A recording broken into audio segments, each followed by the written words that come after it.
else. And I think the collective minds, or putting together of minds, can help us to do that. Whether we're looking at a mixed funding model, which brings in government appropriation, which brings in, advertising and so forth, accepting that the license regime has failed. But let me not go into the discussions. I think I was just trying to lay a context of our visit, and we look forward to the deliberations. You would have seen the draft agenda on the table. Allow me then to please introduce the members of the Portfolio Committee who are here. When we go into discussions, I will ask them to please come to the front so you'll be able to engage properly. I'm going to start on my left is Honorable Subrathi. That is Honorable Subrathi. Next to him is Honorable Matafa. Next to Honorable Matafa is Honorable Sitole. Next to Honorable Sitole is Honorable Shongwe. Next to Honorable Shongwe, Honorable Makubele. Next to her, Honorable Sauls. Next to him, Honorable Vilagazi.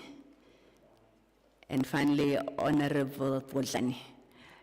Thank you very much. So before we go into our first presentation, Chair, we came in here and we took over.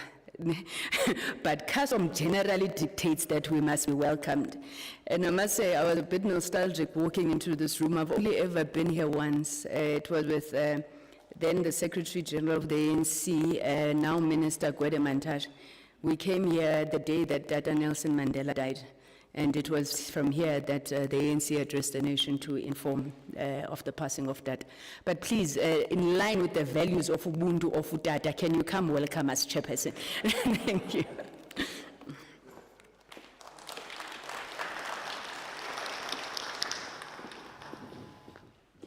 My children, I had said to the chair, in light of the time challenges that she has, I would waiver the welcome, and that she must feel that she's at home together with the members. Let me then just dispense the protocol and welcome you, Chair, and the honorable members, the board members of the SABC, the executive led by the CEO, Chair of ICASA, and I know we have a number of our colleagues. I almost forgot to welcome the shareholder. The department is also represented here, and a number of our colleagues in the sector are here. I will not waste too much time. Suffice to say that we are happy to receive you, Chair, and the honorable members, and we are looking forward to a robust and productive engagement. We think that the matters or the challenges that faces the SABC are critical and urgent, and we appreciate the fact that from the committee point of view, you have this appreciation and you have prioritized this engagement. We are hoping for a collective solution, and when I say collective solution, I say this deliberately, understanding that in here we have colleagues from the sector. And I say this because the SABC is the public broadcaster. It belongs to South Africans. And whether you are in the private sector or civil society, the SABC is yours. So it's in all our interest that the SABC succeeds, the SABC survives, but most importantly, that the SABC is positioned to be able to execute on its existential mandate for the sake of our country. So I will not waste time. I will say welcome, and thank you very much for making the time to come and have this engagement which seeks to assist the SABC going forward. Thank you very much, Chair.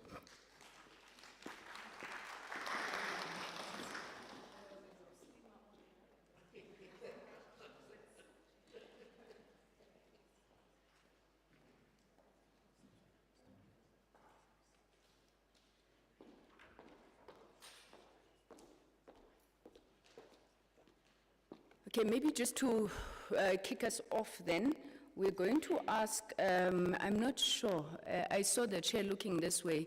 Oh, there you are, DDG Shelem. Are you acting DG today? Receive, just receive. So I'm going to ask, our first presentation is from the department. I think we've called the first three presentations almost scene-setting presentations. So we will take them one by one, with the DCDT going first on policy landscape for a sustainable public broadcasting in the digital age, and then audit on the outcome of the turnaround strategy. Then we'll take the NAB on the State of Broadcasting Industry Report, and then the Broadcasting Research Council on Industry Audience and Currency Research. If I could invite those colleagues who will be presenting to come up and sit on stage. May I check who is presenting on behalf of the DCDT? Thank you, DGG. Or do I just confer the title Acting DG? NAB, I had seen you, Nadia, please do come up.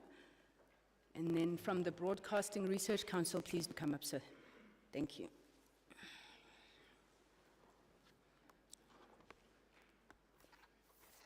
Abazozarana ke presentations, no? Thank you.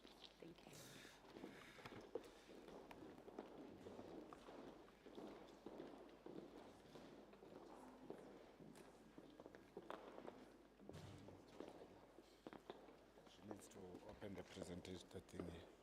Where are the people?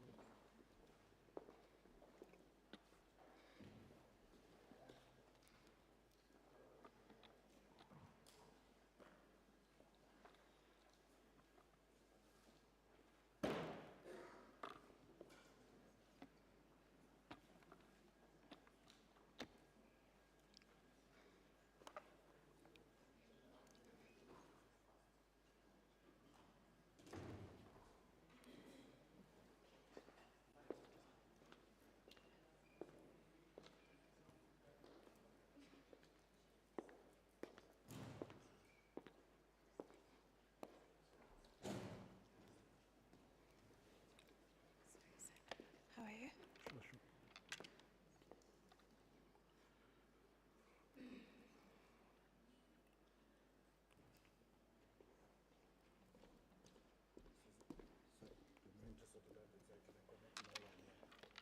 Okay.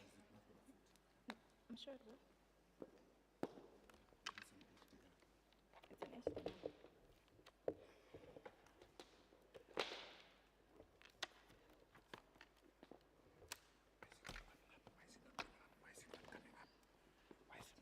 There.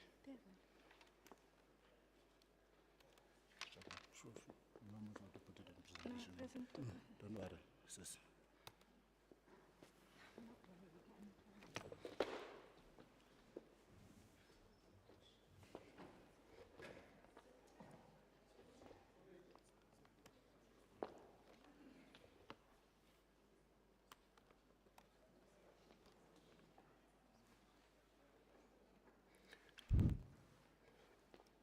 Good morning, Chairperson of the Portfolio Committee, members of the Portfolio Committee, Chairperson of the SABC Board, Deputy Chairperson and Board members, members of the sector colleagues from the DCDT, and all the presenters that are here.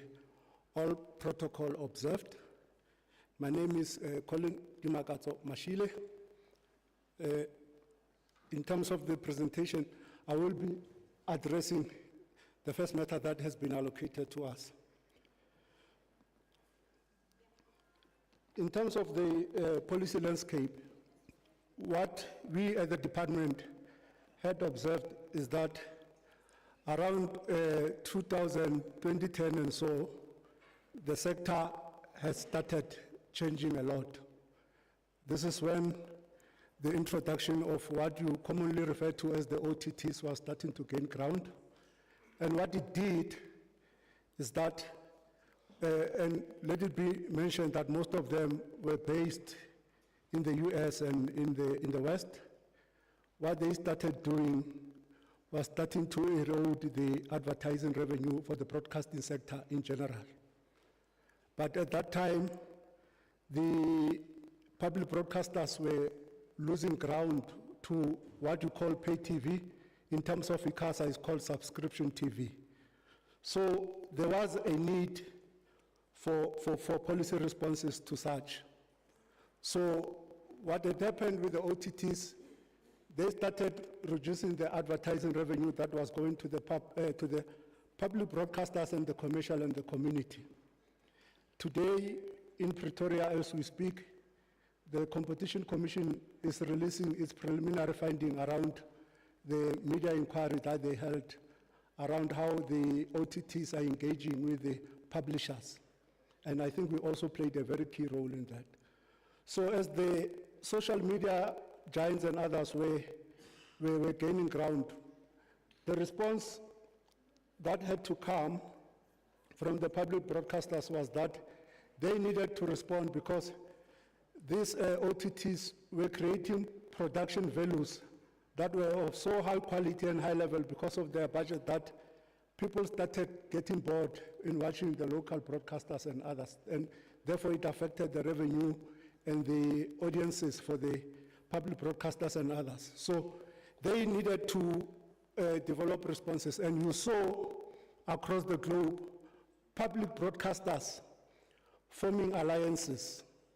In the tradition where the public broadcasters were very dominant, especially in the European areas that had developed, or the Commonwealth that had developed like us, there came up an alliance of CEOs of the 10 leading public broadcasters to say, how do we collectively engage and respond to the onslaught from the OTTs?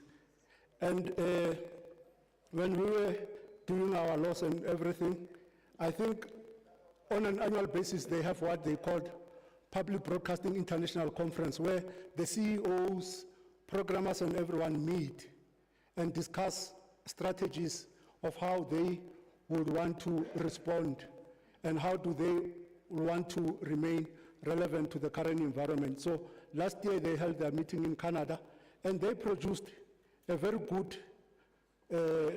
research where they talked about funding, governance, and how you make sure that the public broadcaster remain relevant to the future. And I think, without going into the detail, I think the research that they produced had, in a way, amplified what we had done in the audiovisual white paper and in the SABC bill. So the point here is that globally, public broadcasters are facing the same challenges. Besides financial challenges and political challenges, they are facing a challenge where people are no longer watching them. They are facing challenges where they have to justify themselves why people have to pay television license fees and such issues. So in terms of the policy environment, I think from our perspective, that is what we were trying to respond to say, how do we ensure that the premium public broadcaster of the African continent, that is the SABC, remains relevant, stands a better chance of surviving. We might not be doing a 100% job, but I think we had gone beyond 80% to say, with what we are intending, we believe that they might stand a better chance of surviving.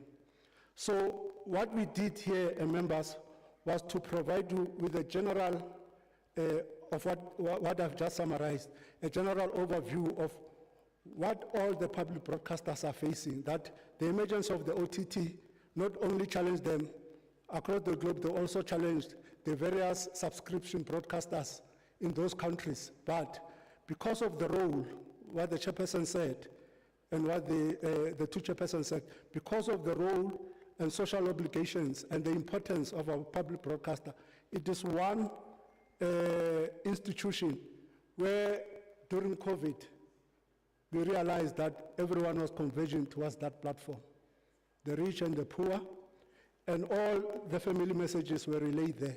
And it was not by accident, it is because of its reach. The radio sector reaches the whole of South Africa. Through television, SABC 1, 2, and 3, they can be able to reach the whole sector, rich or poor. So those that are able to subscribe will be those that at least have something. There are some that are falling within the indigent category, and those that do not have, they depend largely on the SABC. But I think what you might have noticed is that the debate might be dominated by those that are used to services in the urban areas, that they forget that if you were to go in one of those areas, you will hear the Khoisan radio station that is run via the SABC. The commercial side and the others, they will be focusing in terms of how they will return to the shareholders. But in terms of the SABC, is to give social value and importance to what the democratic South Africa is all about. So from our side, we had seen and we continue to see the SABC as a public service that will require the collective of us to support those that do have money and those that do not have money.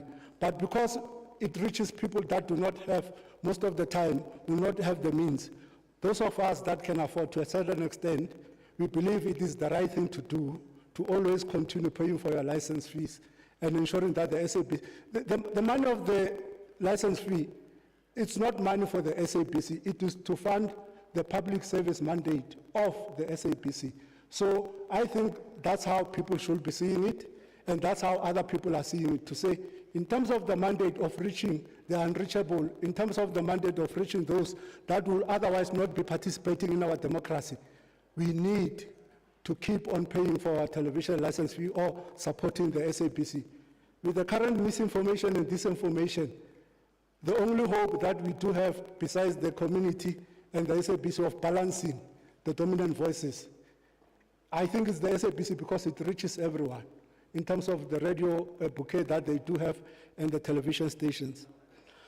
But as I have indicated, one of the key areas that from a financial perspective, that all the public broadcasters are facing was related to funding.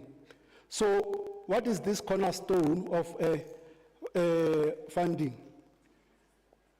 Terms are highly, highly important when you draft laws and when you draft policy. You see here, it says license fee. So keep that in mind, license fee. What you are paying for is a license fee. In South Africa, it happens to be television license fee. In other countries, you'll have television and household fee. No, television and radio fee. Moving forward, most countries are naming this license fee, it's going to be household fee. Because, why household fee? It is a household fee because the emergence of the OTTs has created a situation where people are able and have the potential to receive broadcasting either from their cell phones, either from their computers, from their movable, let's say, gadgets. So the license fee that can be named household fee, people will be paying for that. And what will that money be used for? It will be used to fund the public service mandate. So in most countries, this still remains an essential part of funding public service media. One of the things that also changed with the introduction of the OTTs was that they used to be referred to as public service broadcasting. But because they were playing in the convergence and online media environment, they have now changed, and so that they are able to participate in the online and offline environment, they are collectively referred to as public service media organizations. So in most countries, this license fee is the one that is under scrutiny. Almost in all countries where the public service media used to be dominant, it has been scrutinized.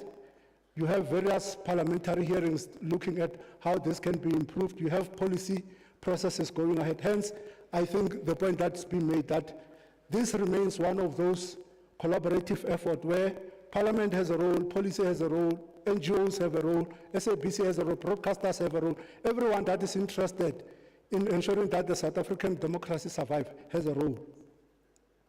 So these are various models that various countries have adopted.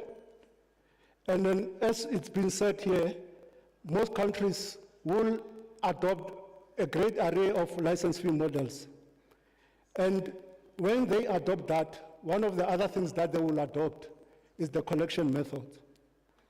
So in our country, the law had allocated the SABC to be the collecting agency for the television license, and through that the SABC can assign that task to either collecting agencies or not. But in other countries where electricity is being collected efficiently, they are using that to collect the license fee. Where the postal agencies are working, they also use them. Where the private companies, you will find in other countries where a private company will be commissioned to collect, they also adopt such. And where also the tax regime allows, you'll find that it's either collected via their SARS or various mechanisms. And I think that's what the funding model was about, to say which best approach will work for South Africa. As a policymaker, you can have options and whatever, but you do not take a position up until you have engaged everyone. So there are various models, and the funding model will be testing that to say the ultimate end that will come, it is the one that will be working for the SABC, for its future sustainability and everything, but it will be based on evidence. So I think that's what it's all about. So,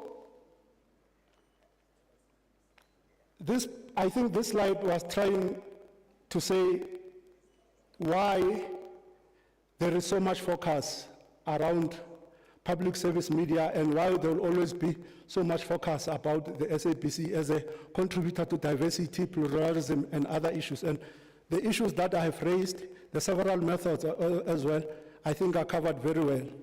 But to provide examples for members and the public and members here, is that you have various, these will not be your whole lot of examples, but these are the ones that will come to mind when we were preparing for this. That in the BBC, in the UK, you have a BBC that is largely funded by a license fee model, and the UK has been one of the countries where there has been various parliamentary hearings about what is the future model of funding and everything, where Parliament, I think, is taking an active role around it. And I think this is the spirit that you are taking, members, that I think is highly appreciated. In Australia, you also have the government-funded model, and in Japan and India as well, and us as well that are dealing with this. But the United States model, so that probably from a policy side, you will understand why at a certain point, even if we looked at it, we believe that it will not be relevant to us, is that the broadcasting system in America developed differently from us. From the get-go, it has been commercial. And you had public broadcasters being on the margin and being funded by sort of funds from people that will be funding them, and local governments, and some form of funding which was minuscule. The same funding that we give in our country to the community. It's basically seen as a mixture of public and commercial in the United States. So the philanthropic support and focus on educational programming, that's what it has been. It produces best documentaries and very good historical records, but in terms of its funding model, it is operating within a commercial system, and it's, I think, down there. But you also have other countries that we always look into, because one of the good things about the current direction that we took as government was that every bit of policy that we are going to be making has to be evidence-based. It has to do regulatory impact assessment, or what you call CIAS. So you have to look at other countries to say, with the challenges that you are facing, the best practice is to say how they have addressed it and how they are moving forward. And that's what we've been doing all along in terms of the years. So the other day, it was not correct to say the department does not engage in any research. I think, if I might say it, we are the best researchers around the matters that we deal with. We are on top of many research on a daily basis. That's what we do follow. For the first 6 hours of our day, we follow what is happening around our areas. So Nordic countries are also providing good example for us. They have collectively moved to a public tax regime. In Ireland, you have also very good public broadcaster, and various laws and funding mechanism. The good thing about Ireland, members, why we wanted to talk about Ireland is because they had found themselves in a situation where there was lots and lots of evasion rate. So what they did is that the board of that public broadcaster was given a mandate to say every year they report to Parliament in terms of how they have produced a strategy to reduce evasion rate. And it becomes one of their deliverables to Parliament. And on an annual basis, they say, this is how we have reduced. Evasion was 76. They will say, by the time we finish our term, it will be 50. So every year they will be reporting on that. And we thought that that was one of the good examples. So from our side, we might recommend that when you get a study tours, kindly go there and see how, with the SABC, how they managed to reduce the evasion rate. They did report, they do annual report around it. And in terms of India as well, they've been looking at their public broadcasting for the new future. New Zealand, I think they were trying to merge their public broadcasters, and they produced a study around the funding model where they commissioned people to do that study. It will be a good example for members to consider. Canada has just released a report in terms of the future of the CBC, where their minister had appointed a panel to look into the funding. And I think they also make the same point that we're making, that governance, funding, and other issues are key in the financial, and they need to be addressed. Members will have access to that report. But lastly, we wanted to say, the other thing important for the members is that there are various approaches that you can take as members towards the funding and all the issues related to the SABC. You have countries like Australia, New Zealand, and others in Europe, where you have specific laws named after them. In Australia, you'll have an Australian Broadcasting Corporation Act. In New Zealand, you'll have a TV New Zealand Act. In Europe, you might have some in various other countries that are similar to the SABC bill. That you, in our tradition, we name all the governance legislation after the entity that we are dealing with. So in terms of the European Media Freedom Act, what it was dealing with, which is, I think it was passed last year, it was to say, how do you continue having independent functioning public service media organization within this digital transformation era?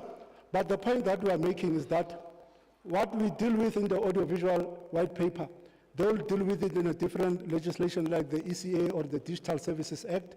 And what we deal with in terms of the SABC bill, they will deal with it in their specific governance laws. So that's the approach that I think we had at the back of our mind when we separated the policies. They are totally separate. The processes, they might be related, but the other one is about governance, management, and others, and the other one is about the larger policy area. And you might find that in the broadcasting chapter of the ECA, where they deal with broadcasting issues and whatever. That's what I think the audiovisual white paper will be addressing. But we wanted to make a very critical point around the creative and cultural industries master plan.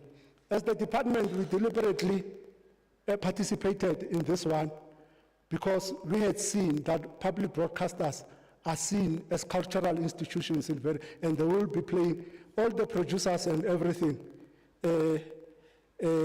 that are dealing with content, South African programming and everything. We managed to have a chapter that was dealing with the creative sector that we are dealing with, because all public broadcasters are seen as institutions where all countries meet when there's a crisis, when there's something to celebrate, your national sports and all of those issues, mass care and all. They are part of this collective that we needed to, but I needed to declare here chairperson of the portfolio committee.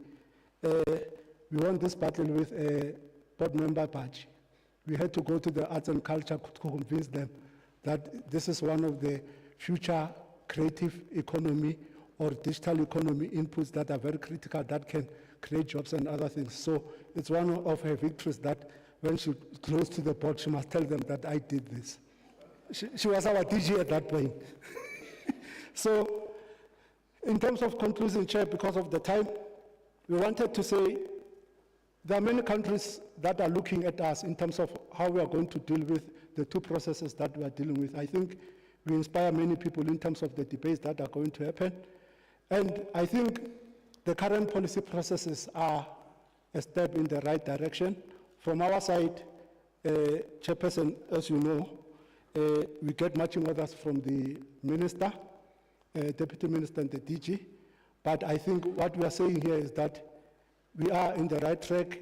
The process that we are engaging with, I think we are going to look at it and listen with an attentive voice so that if there's anything that is going to add value to what we will be able to incorporate, because we take input from the industry, from NGOs, from academics, from Parliament, and anyone that engages in public processes.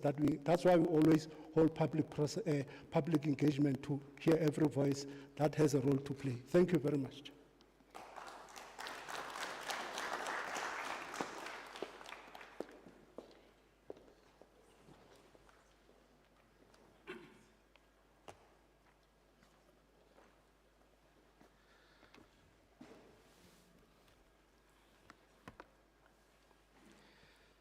A very good morning to you, Honorable Chairperson, the honorable members of the Portfolio Committee, the Chairperson of the SABC Board, the Chairperson of the CASA Council, members of the SABC Board, ladies and gentlemen, good morning. My name is Omega Shelembe. I am the Deputy DG responsible for SOE oversight. So when the chairperson of the SABC refers to the shareholder, I am the shareholder representative to the SABC. Chairperson, we have on the agenda or on the program an item called an audit on the 3.2 billion bailout to the SABC. We had requested that the item be deferred from this program because we have not done the work yet. We have requested the services, or maybe let me start from the background. The matter arises from the previous Portfolio Committee of the 6th administration, wherein the SABC had been granted the 3.2 billion bailout, and it utilized it over that period. At the end of the period, the SABC then submitted the closeout report as to how the 3.2 billion had been utilized. When the Portfolio Committee received that report, there was a feeling in the Portfolio Committee that perhaps there needs to be an investigation, independent investigation, to determine whether the funds were utilized for their rightful purpose. We then in the department approached the Auditor General way back in May last year, May 2024, to assist us to undertake this investigation. Even though the Auditor General agreed and accepted the task, they indicated that they had to finish the audits that they are doing in the portfolio before they could assist us with this exercise. I think it would be known to the Portfolio Committee that some of our entities could not finalize their audits in time, and it is only now that we are submitting some of the residual reports to Parliament for tabling. So the AG has not been able to undertake this task. It was only on Friday last week, Chairperson, where we met the Auditor General, and then they committed to produce an engagement letter, which we will use as the basis for this exercise. It is only upon receipt of the engagement letter that we will be able to tell how far or how soon they will complete the exercise. But perhaps just to give the background, on the turnaround plan of the SABC at the time. The turnaround plan had 6 pillars. These pillars were called 1, financial sustainability, 1, content and platforms, 2, digital, 3, human resources, 4, governance, 5, and number 6, in partnerships. And as a result of this turnaround plan, it was decided that the department, together with National Treasury, will monitor the implementation of the turnaround plan on a monthly basis, wherein the SABC came in to report to these two departments as to how far they were faring in implementing the turnaround plan. What struck us most, though, was that as much as the SABC touched on all the pillars of the turnaround strategy and implemented up to average of 97% of the objectives of the turnaround plan, there was no traction on the revenue side of the SABC. The revenues continued to decline. Advertising revenue also in particular also continued to decline, as well as license fee collections also declined. Then the question that arises is, were these pillars properly targeted to actually achieve the turnaround that was intended? And that is what we are hoping the AG will help us answer that as the question as we move forward towards closing the chapter on the 3.2 billion. The SABC has since developed a new strategy which seems to, or seeks to build upon the previous strategy in terms of the pillars, but is directed mostly towards a revenue improvement. We are monitoring that strategy as the department, and we are also having the usual monthly monitoring meetings in that regard. So, Chairperson, that is all I wanted to update this meeting about, the 3.2 billion. It is something that is still coming. We will present the outcome of the audit exercise to the committee as soon as it's finalized. Thank you.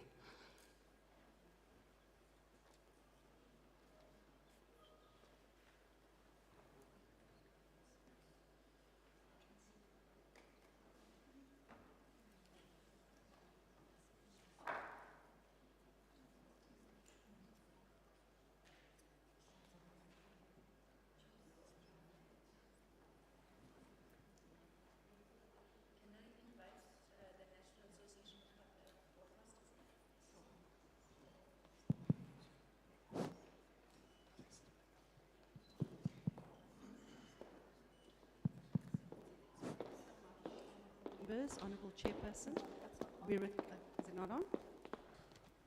We're a collective this morning. Can we heard? Can you hear us? Perfect. Thank you. So, just warm wishes to all of you. I was saying that these lights are rather unfriendly.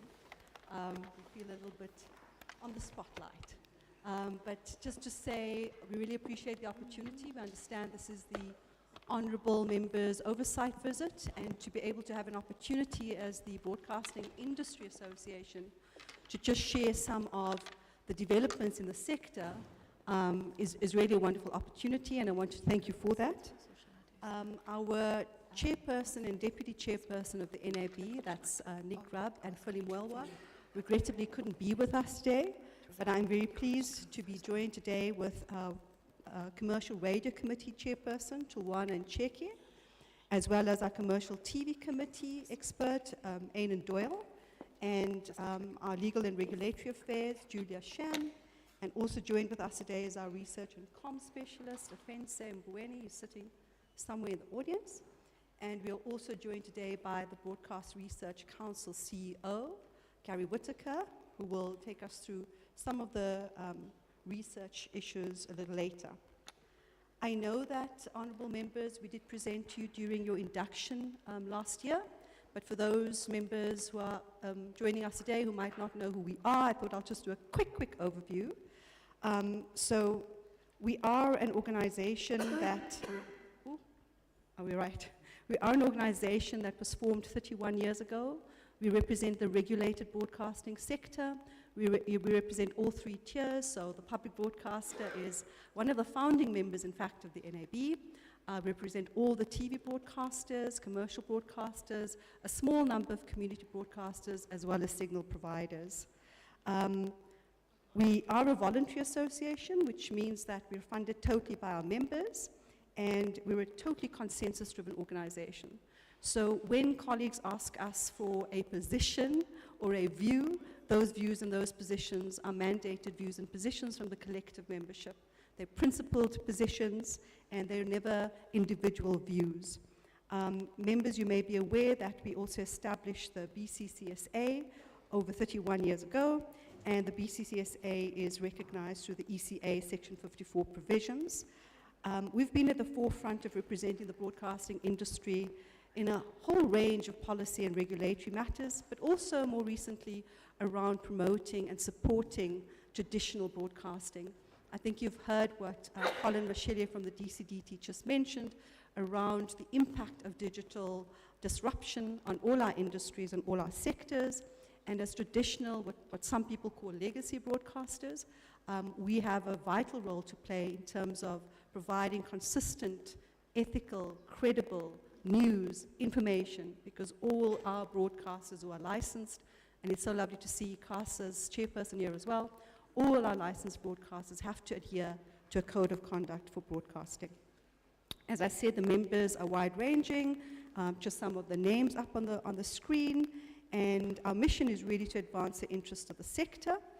We've done, over the years, thousands of written submissions. We also play a role in putting forward nominations when vacancies arise at ICASA, the MDDA, the BBBEE ICT Sector Council, MICT-CETA, etc. And our job is really to keep our members abreast of developments and changes in the environment. We conduct specialized research, and I think that we forget we're now in year 5, having experienced one of the most devastating pandemics we've ever experienced. During the COVID period, our members played a vital role in terms of keeping all citizens informed and updated around developments. A few of our activities, we've been trialing digital audio broadcasting with SADIBA. We do a lot of skills development and capacity building. We run seminars, webinars. We launched last year the NAB Women's Forum.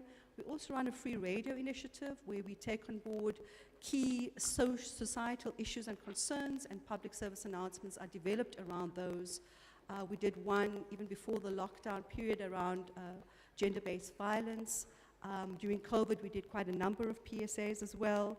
And so that's just some of the initiatives that we run. We obviously support community broadcasting, always have. Our members contribute to the MDDA fund, contributing almost 65% of the total funding arrangement that the MDDA has. We've developed a future-proofing document for the community sector. We also did some training with NAMISA and the MDDA in that regard. And when we turned 30 in 2023, we developed a short booklet that really looked at community broadcasting between the years 1993 to 2023, and you can find all those documents on our website. We're part of also local and global initiatives. We obviously work very closely with the Broadcast Research Council. We are also part of the global movements around the promotion of traditional media, so we're part of the World Radio Alliance and the Global TV Group, and we're very passionate about promoting traditional television and radio. I'm going to hand over to Ainan Doyle, who's going to talk to some key issues around our sector, and then we'll go into just the highlights of our research that we did just recently, where we use PwC as our independent provider who ran a survey of our members, and today we'll be sharing some of the research outputs. But I'm going to hand over to Ainan Doyle now. Thank you. Good morning, honoured members and other parties in the audience. I think, I'm always really from the perspective of television, and I was born in 1969, which was the same year that Neil Armstrong landed on the moon. And an interesting factoid about that was that while the entire rest of the world watched the Neil Armstrong walking on the moon, South Africa didn't, because the then government was concerned about television, and they didn't allow it to enter into South Africa because they were worried about what impact it would have on the values and the culture at that time. So it was only when I was 7 years old that we had, in 1976, the first television broadcasts.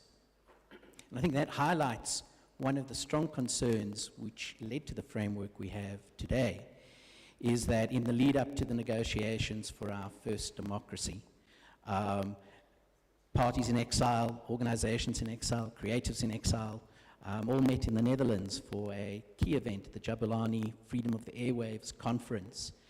And it was at that event, with other parties from South Africa, including the SABC, members of the SABC were there as well, it was decided that never again should it be allowed in our democracy that a government could so control the message, the medium, to the people.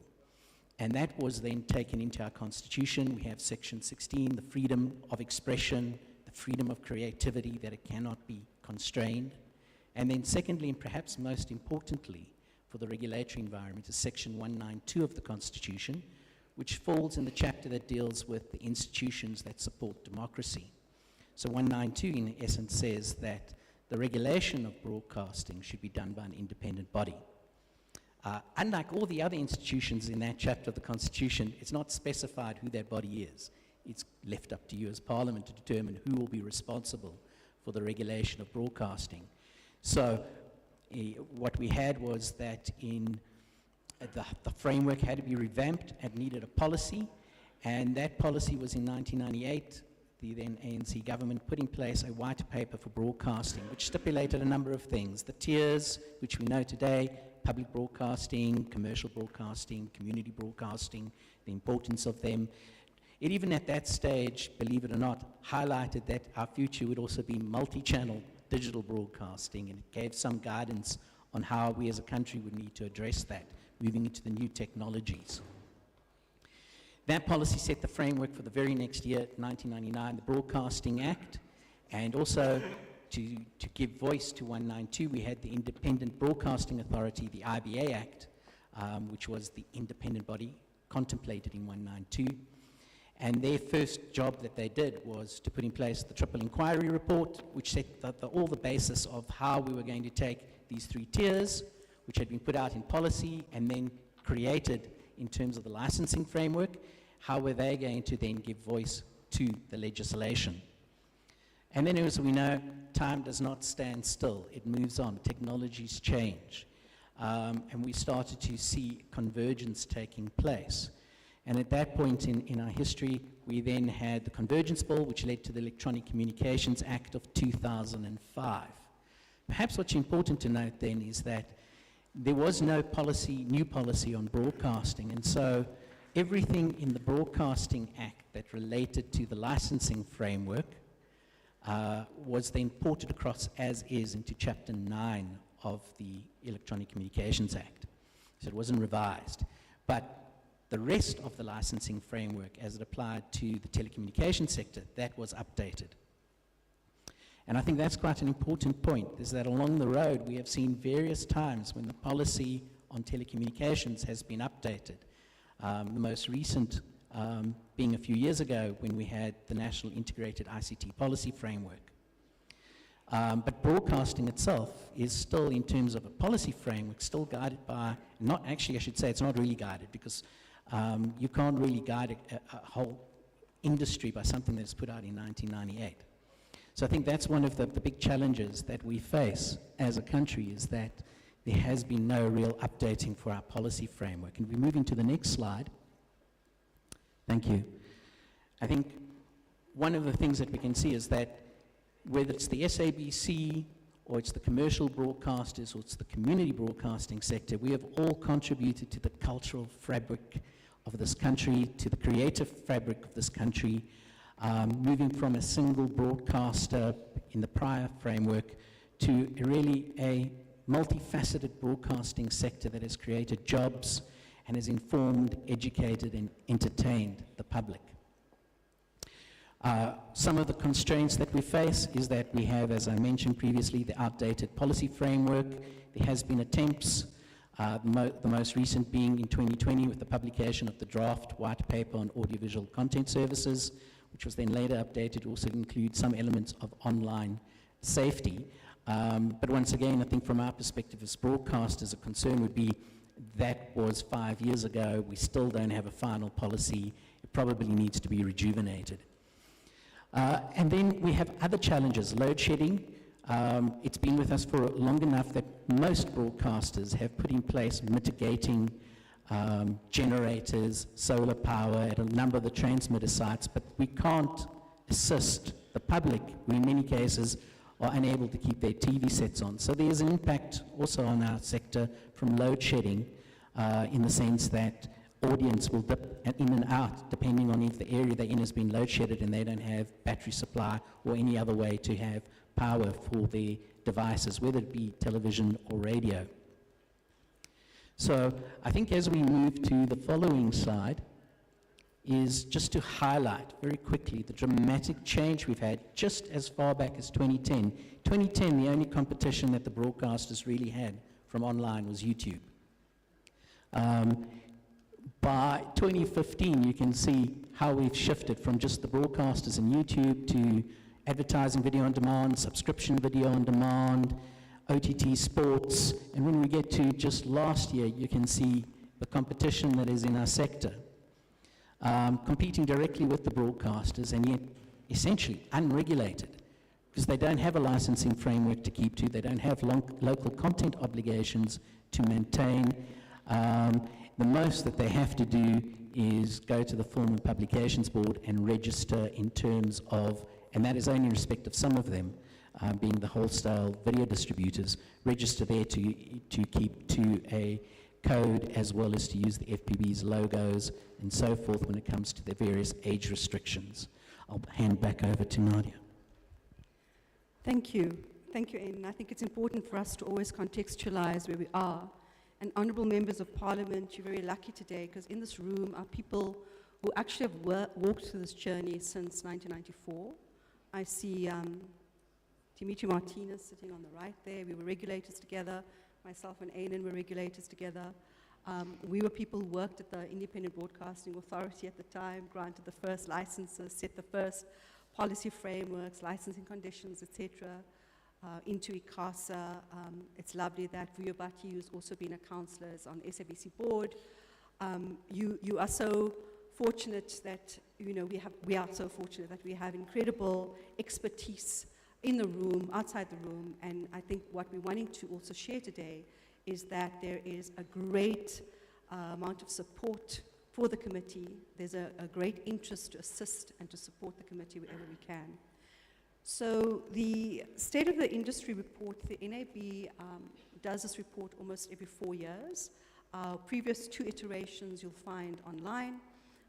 It really is a report where we have PwC doing a survey, an independent questionnaire goes to our members, very confidentially done, and we look at a few key indicators in terms of how our sector is progressing.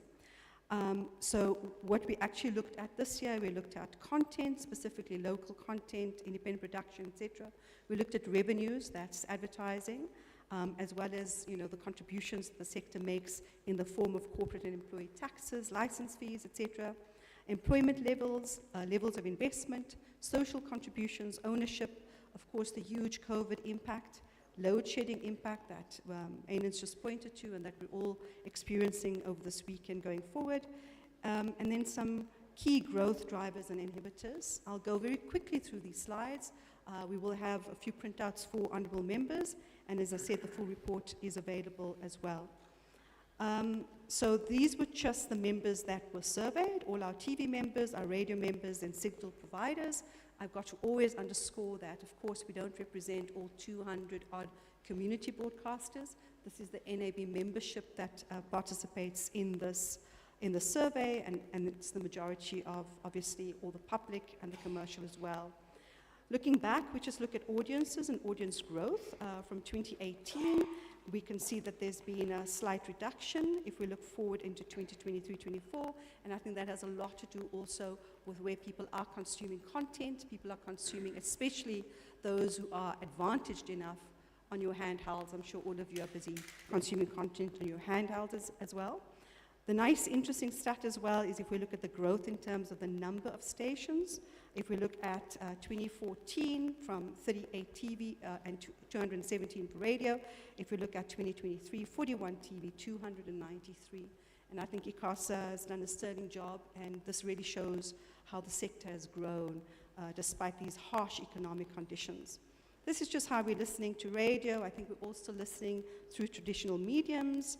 Of course, car radio still persists, still very strong way in which we are consuming, but we are consuming online, we're streaming, we're consuming through cell phones, etc. And this just gives us a track of where people are listening and how they're listening. I think when you look at the revenue side of things, we can definitely see the COVID period, the 2020, 21, 22, those dips, and the industry is now beginning to rebound. If we look back just at television revenues have kind of leveled out almost, but have dropped in 2023. Contributions, however, to taxes, levies, and license fees, and that's in millions. 2019, 3.8 billion. 2023, 2.6 billion. Again, all of this really does relate back to the economy and to how we've been progressing. Similarly for radio, also just the numbers from 2019 to 2023, 2019 at almost around 4 billion, 2023, 24, 3.4. In terms of contributions to license fees, levies, fees, etc., radio contributions in the last cycle was 673 million, prior years 644. Overall, I think what we also try to track with our members is just how we're doing in terms of employment. And there has been a little bit of a decline in terms of permanent employment. There's also been a decline in terms of contractors and freelancers. But we are very pleased to see that we're also tracking employment of people with disabilities. On the investment side, investment over the last 5 years, 780 million on infrastructure and 62 million on research and development. On corporate social responsibility investments, more than 1,700 projects, with a value of over 1.7 billion. So in terms of overall employment, again, I've got to stress this is our members' survey. 58% of our members have women employees. The stat that does worry us all is what we need to do for young people. And right now we're sitting at a stat of 26%. And by young people, Madam Chairperson, we looked at 35 and under. I know we're very youthful in our 60s, but this is what we looked at. Overall investment, and I think again we've exceeded all regulations, all requirements.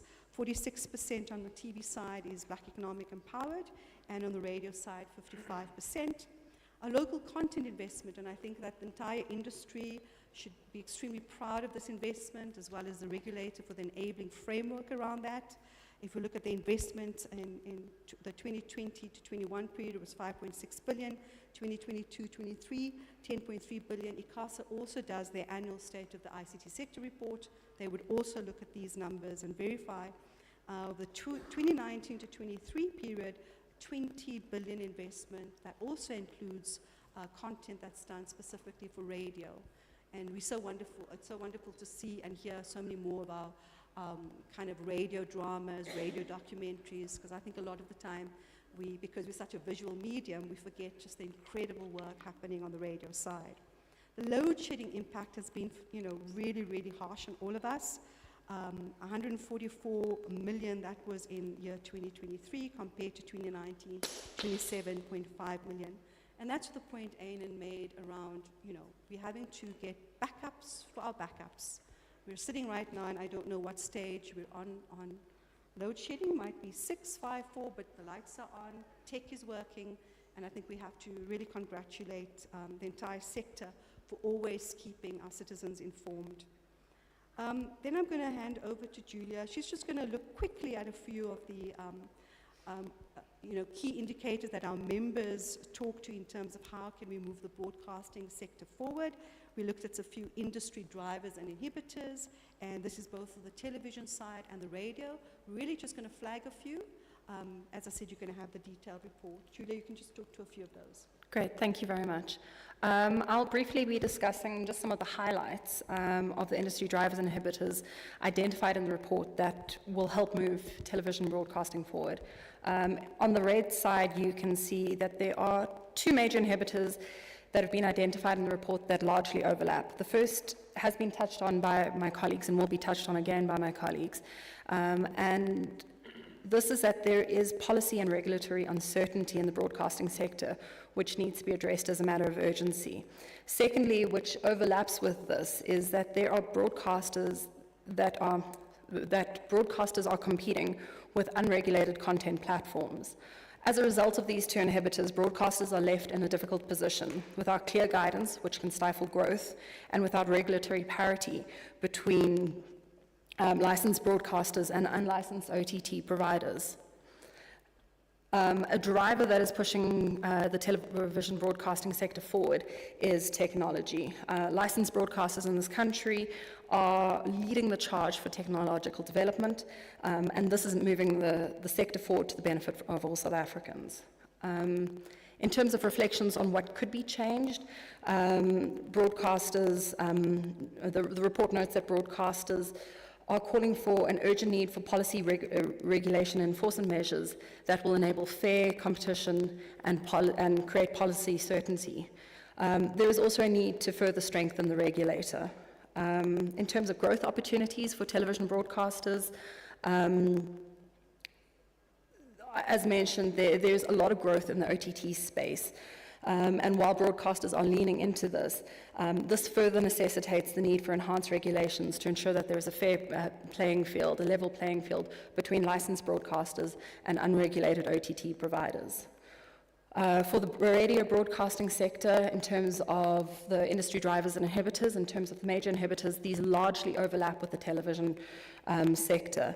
This includes unregulated content providers, competing directly with regulated and licensed broadcasters, and also the lack of policy and regulatory certainty. Similarly, podcast technology and other technologies are driving the sector forward. The report notes that there are certain things that could be changed in the sector. One of these could be, includes a review of community media sector to find workable, sustainable strategies for the community media sector. There also needs to be, very similar to TV, there are concerns regarding the unregulated foreign digital players in the radio broadcasting space. And these players need to be regulated. Online content, online podcasts need to be regulated in order to create a level playing field. In terms of possible growth opportunities in the radio broadcasting sector, we would encourage, obviously,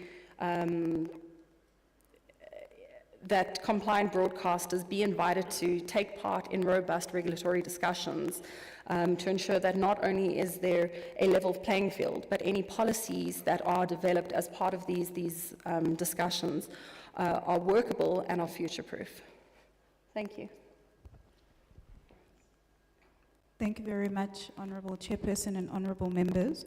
So we'll then just be highlighting what can be done to just foster a sustainable and vibrant broadcasting sector. One of the issues that the NAB has been grappling with in the recent past is in relation to the Film and Publication Board, which I'm sure you are well versed with, as it's one of the entities that fall under the DCDT. The FPB is primarily a content regulatory authority, and in 2022 or so, the Film and Publication Act was amended in light of the proliferation of the consumption of online content. And one of the amendments really related to the mandate ultimately of the FPB where it relates to online content, but quite specifically also demarcating the content and entities that do not fall within the purview of the FPB. As mentioned, ICASA is an independent regulator, and therefore all entities that fall under the jurisdiction of ICASA certainly do not fall under the jurisdiction and authority of the FPB. This was well understood until the FPB amendment legislation, and the NAB has been engaging with the FPB because the position that we hold, and also just based on the interpretation of the revised FPP Act, is that licensed broadcasters are exempt in relation to their broadcast platform, but also their streaming and online services. And notwithstanding the fact that we have tried to engage with the FPP to try and come to a common understanding, we have had to institute litigation against the FPP just to ensure that there's a declarator. And this really is also within the context of the broader policy vacuum that we've been speaking to in relation to what would have been the policy certainty brought about by the draft white paper.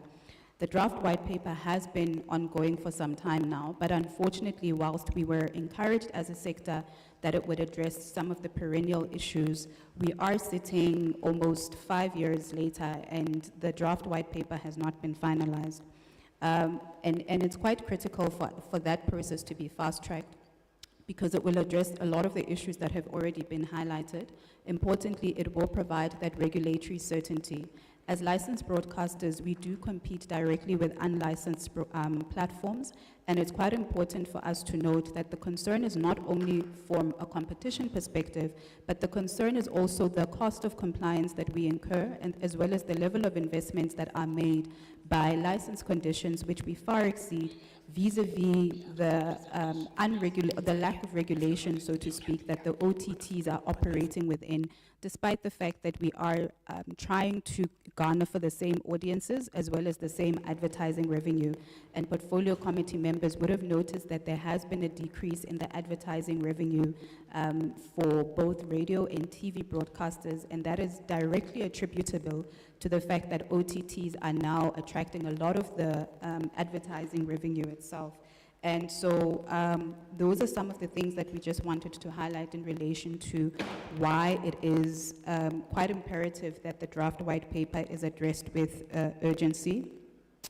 Now, one of the things that we've noticed is because we recognize that, of course, a policy process does take quite a long time, and this particular policy process seeks to really be holistic in terms of what is included. We have also previously engaged with the ministry and highlighted in the induction with the portfolio committee what are some of the low-hanging fruits that the portfolio committee can actually adopt or implement to try and ease the burden, whilst we also try and ensure that we do continue and bring the policy process to fruition.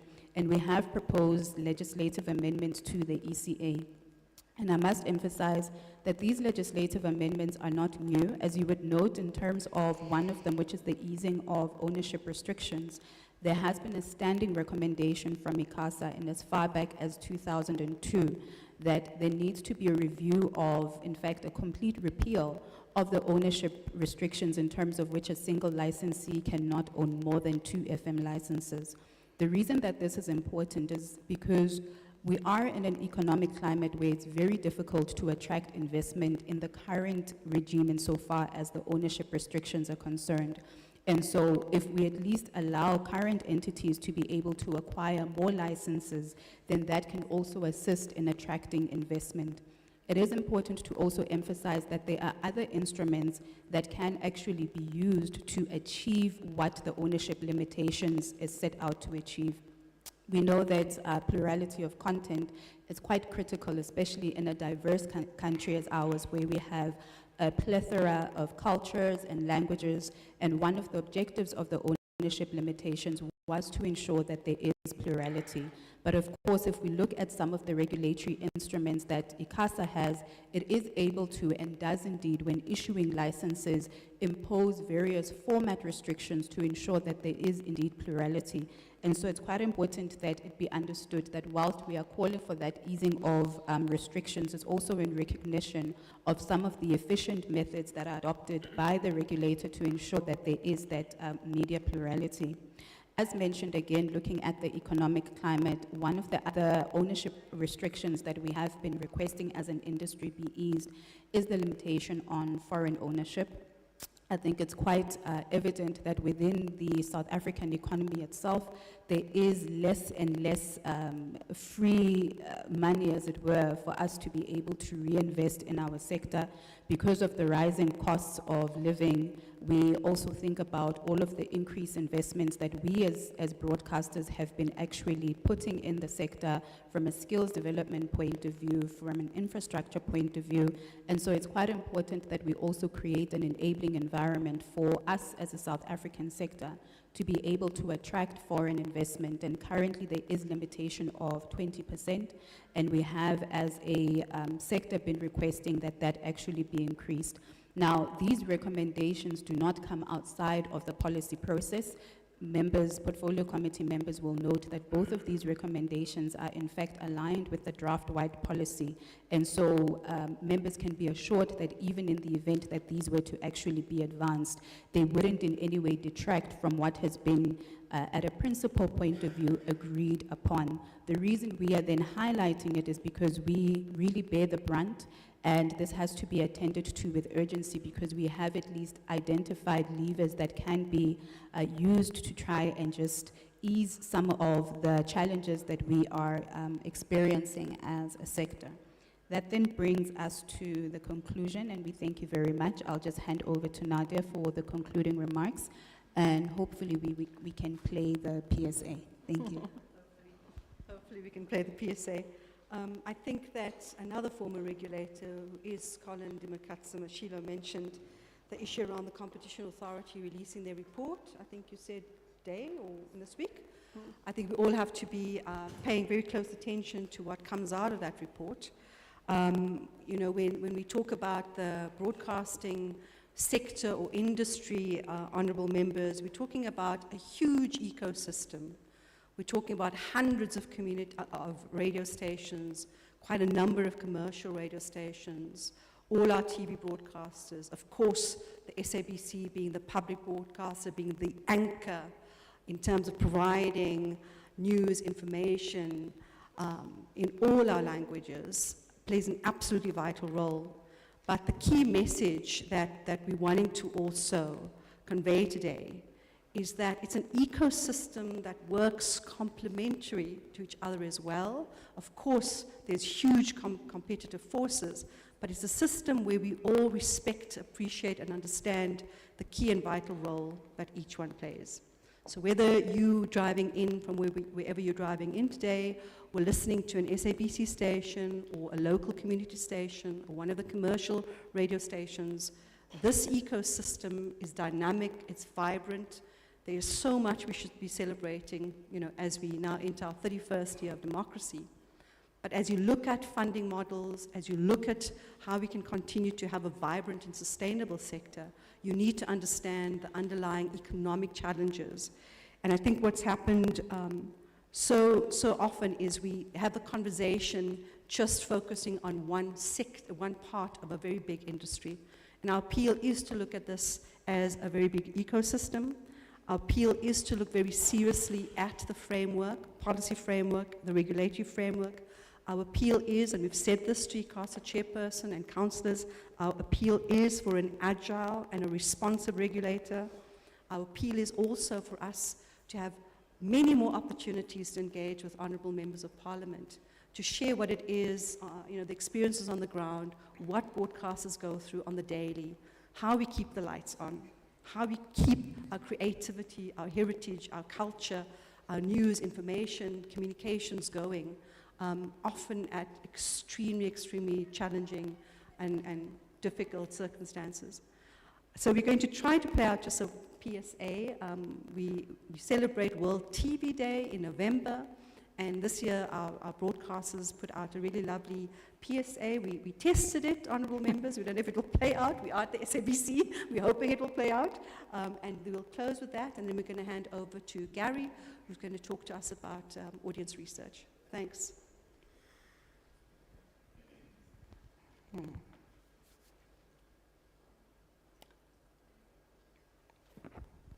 And no sound. And no sound. Just as I was going on about radio.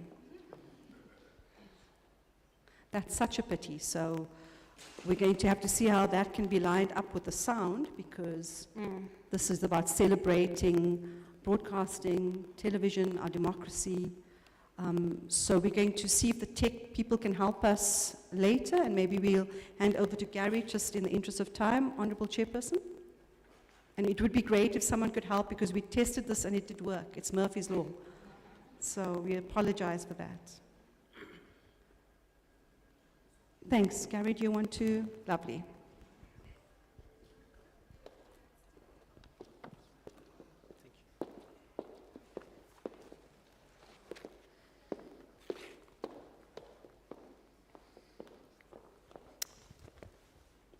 Good morning, Honourable Chairperson of the Portfolio Committee, Honourable Members of the Portfolio Committee, Chairperson of ICASA, Chairperson of the SABC, the CEO and the Executive Committee of the SABC.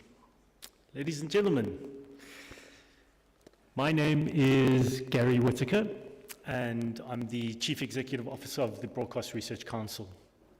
I'm going to give you a very high-level view of the Broadcast Research Council and what it is that we do and why it's so important to radio and television broadcasting in South Africa.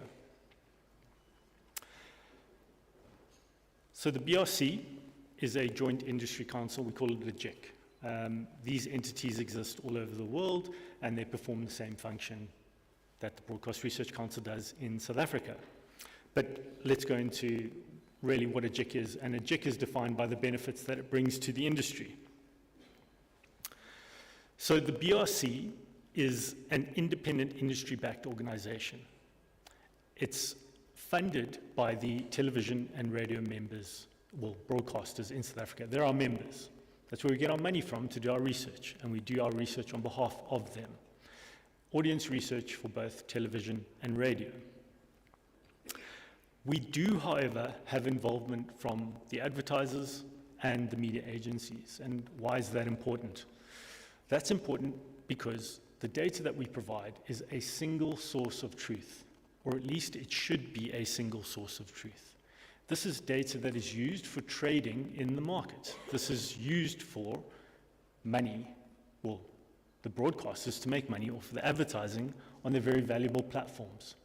And the agencies and the advertisers have to be included in every step from design to implementation to results. If they're not, then the data is questioned. If it's not transparent, the data is questioned. So Broadcast Research Council, by definition, is a transparent organization with the entire industry. No one's left out.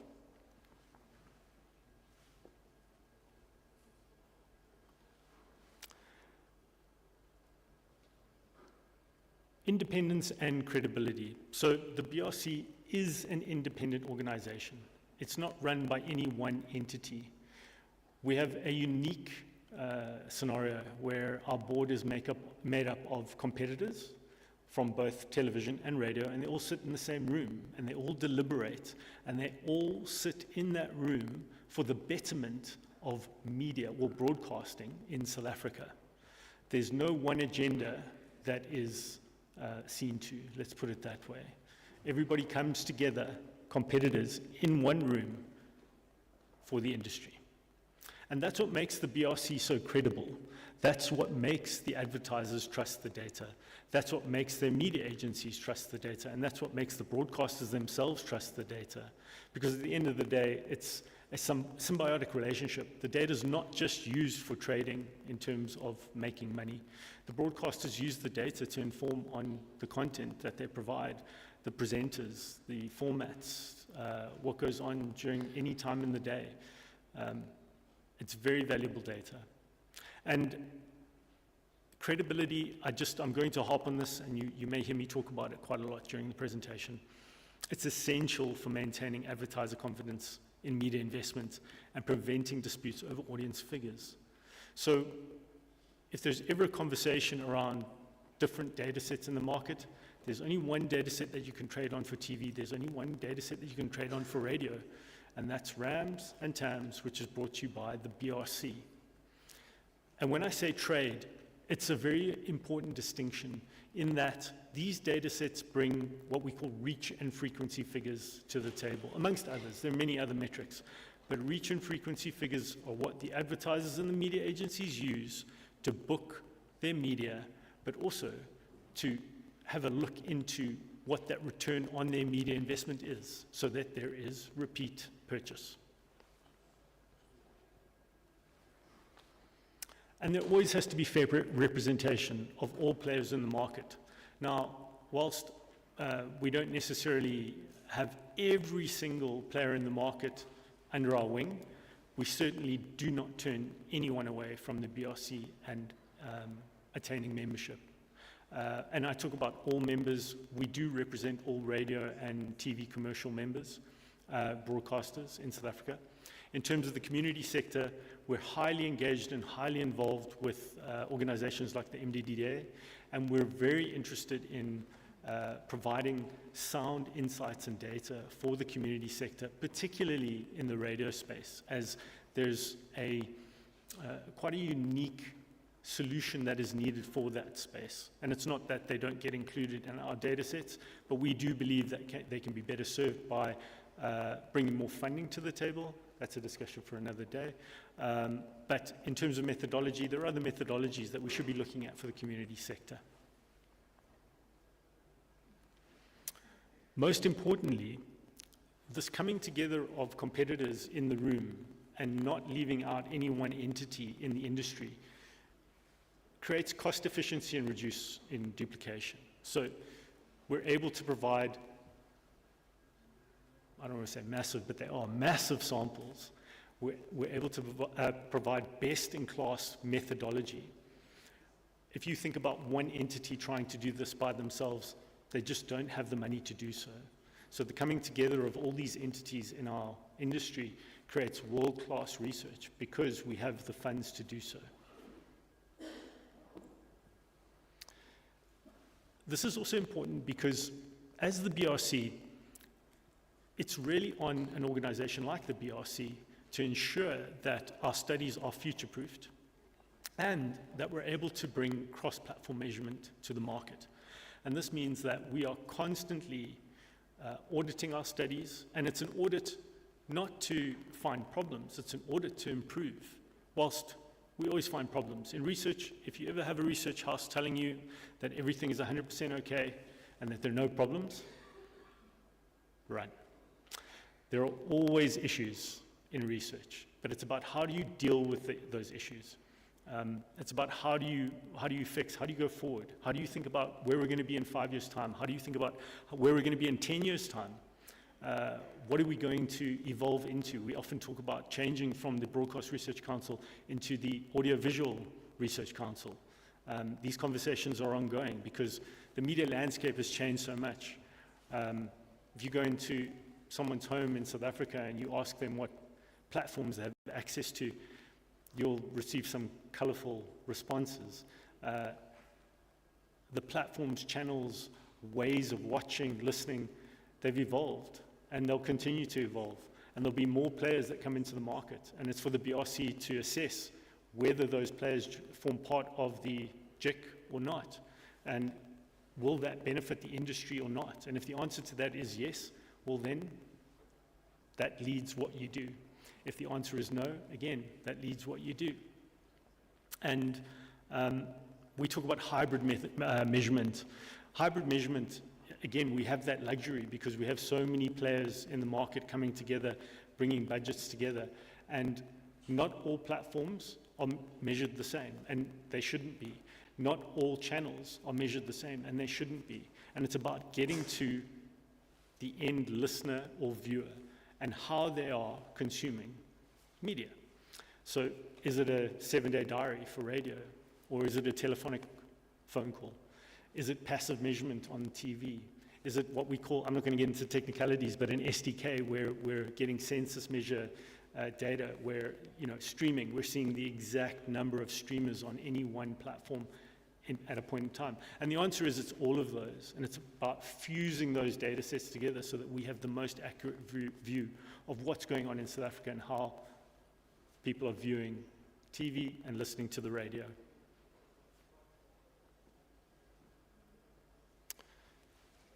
So I'll reiterate, the BRC provides a single source of truth that benefits advertisers, media owners, and agencies alike. Without the data that the BRC provides, We'd become fragmented, there'd be bias, there'd be arguments over delivery, arguments over numbers, and if there are arguments over this, well, then we cannot move forward. So we always must revert to one single source of truth.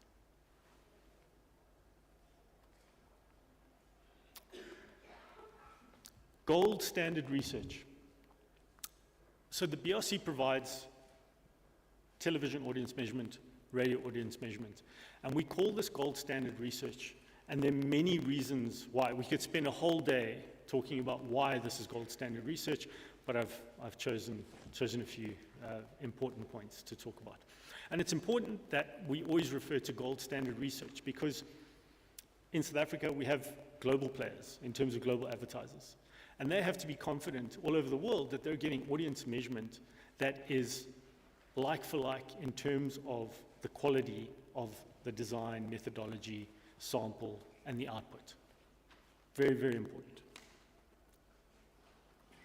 So I've spoken about being independent, but it's also about being accountable.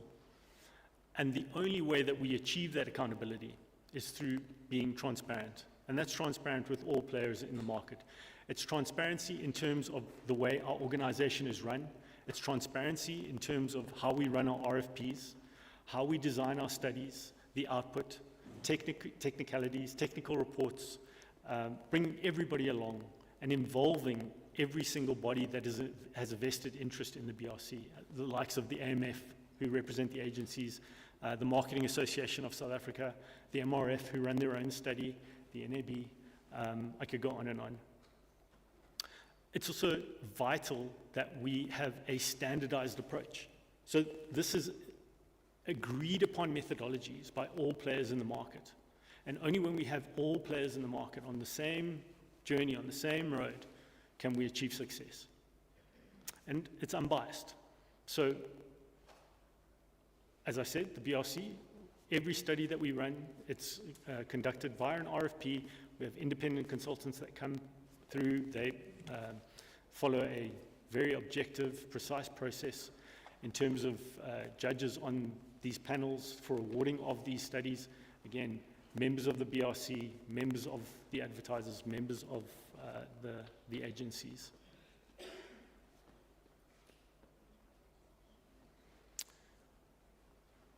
We apply scientific rigor and methodological excellence.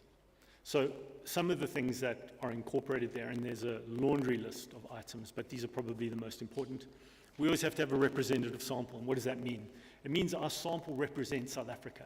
And I'm going to talk about the establishment survey after this, but in terms of representing South Africa, that means we establish the universe for television, we establish the universe for radio, and we draw our sample as a representative sample of those television homes or of those radio listeners. And that's the only way that we can weight the data back so that we get a true reflection of what is going on in South Africa. When I say true reflection, again, no market research in the world is 100% precise. If it was, we'd all be following the same model all over the world in every single location you can think of. It's always horses for courses. But we are constrained by budget. We don't have an unending well of money. So we have to get a big enough sample that then becomes weighted up and becomes representative of the country. And I spoke about hybrid measurement techniques. And like I said, we live in such a different time in terms of media, in terms of messaging. And you could just think about yourselves and what you're consuming in a day. And we often don't think about it, but if you had to really sit down and you had to diarize all the messages that you're getting in a day from your phone, from the TV, from the radio, as you walked in here and there was music playing, all of these things are creating this fragmentation in your mind. And it's about standing out, and that's the job of the broadcasters and the advertising. And that's the job of the BRC, to measure that attention and to give that return. But hybrid measurement really is about combining different ways of measuring and bringing that together so you have best-in-class research. We do not give any leeway on quality control and auditing. So auditing is always done by an independent third party. Again, All players in the market are involved in the assessment of those findings, but a lot of these audits are directional. A lot of our members, a lot of the agencies, a lot of the advertisers, they have issues with some parts of the study, and we make those audits directional to really hone in on perceived issues. And we either get a tick mark in terms of those issues and explanations as to why, or there's a fix. Long-term stability. So it's very important for both, all involved, broadcasters, advertisers, agencies, to be able to trend the data over time. And now you add in one single source of truth and trending that data over time. As soon as you change that source of truth, the data becomes untrendable. You cannot have a scenario where you don't have a longitudinal view of media and its output. Because how do you plan? Because once you change studies, you cannot compare anymore. Hence, the importance of TAMS in its current format, RAMS in its current format, and creating that longevity, creating that trended line that you can view over time.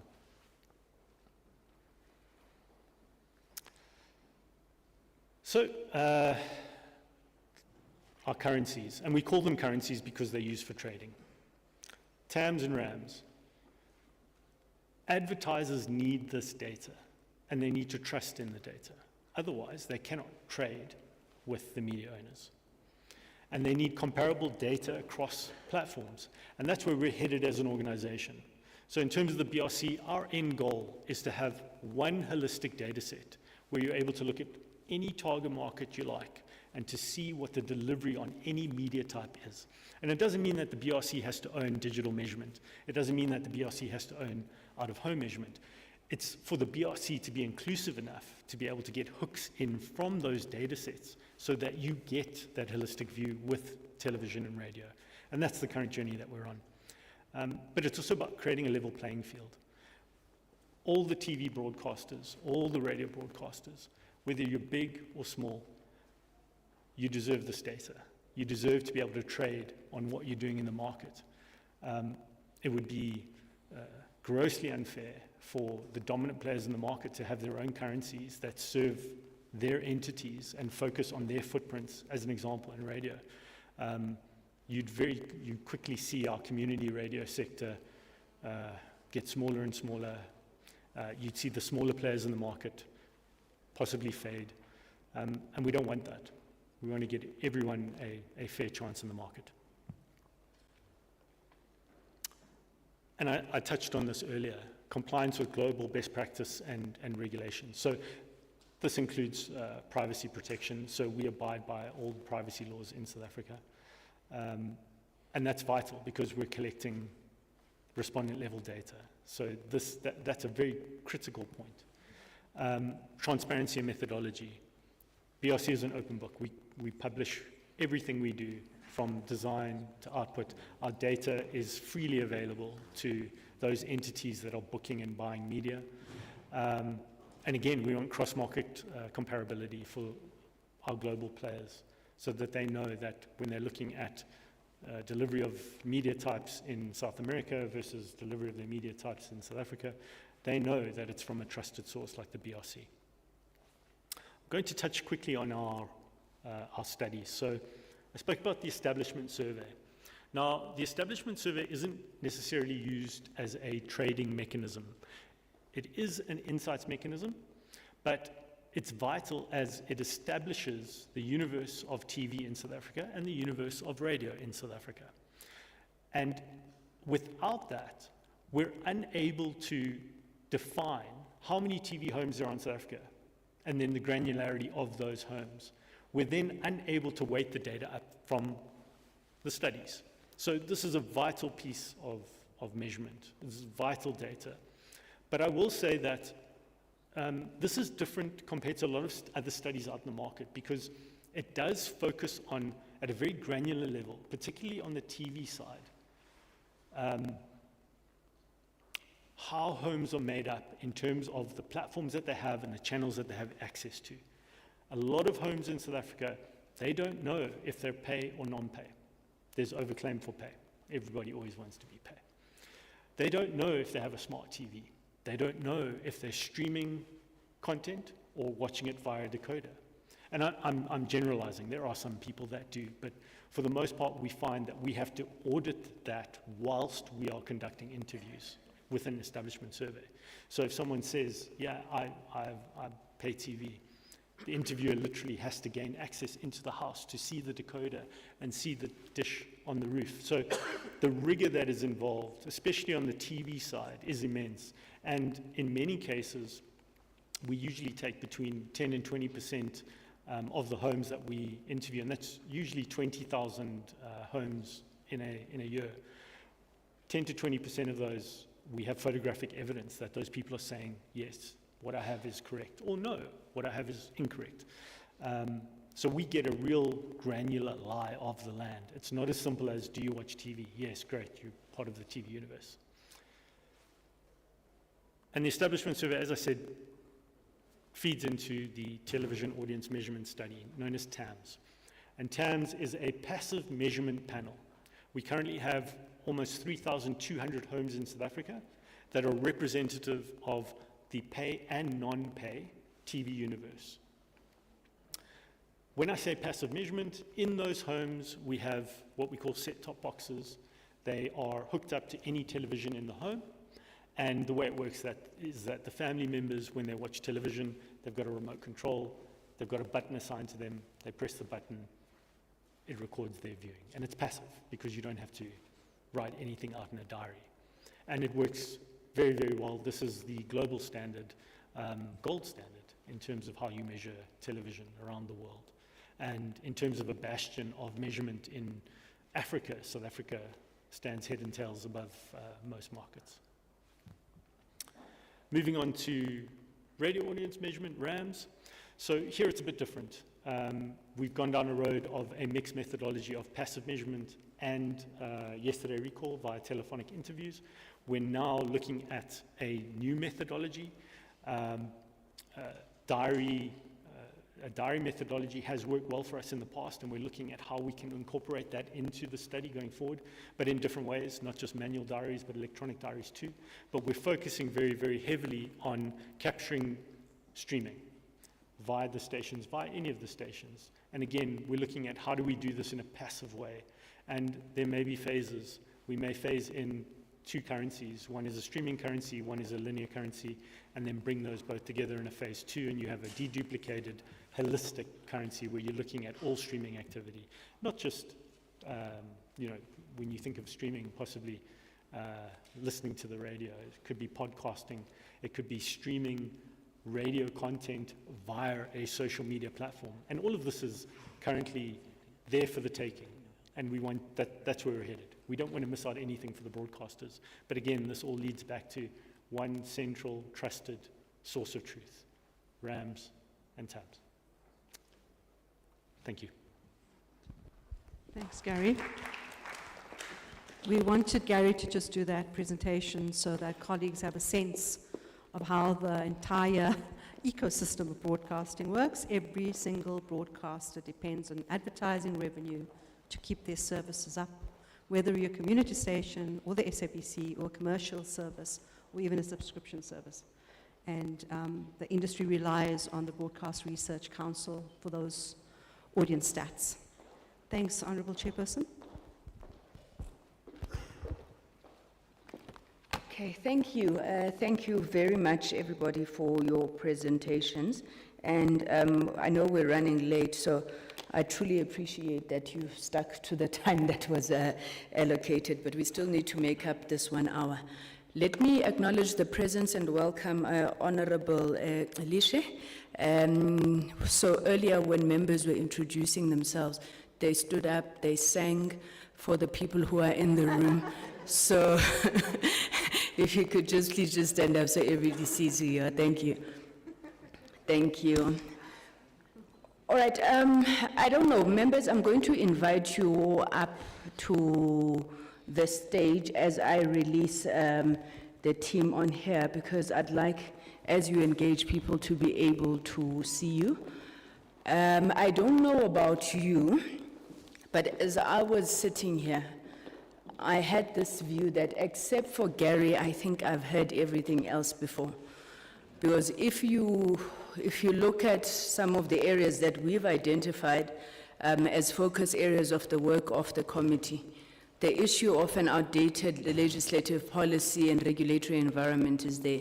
The issue of sustainability and financial sustainability and governance of these institutions, universal access, digitization of services there, the issue of innovation is there. So I'm sure as you are engaging, part of your questions, because you are members of parliament elected to represent the people, is to find out why a whole term went by.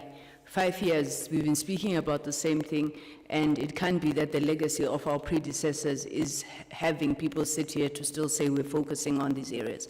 So, honorable members, if I may ask you to come up so that we can take your questions before we then go into discussion with the SABC. I promise you there's no formality, just stand.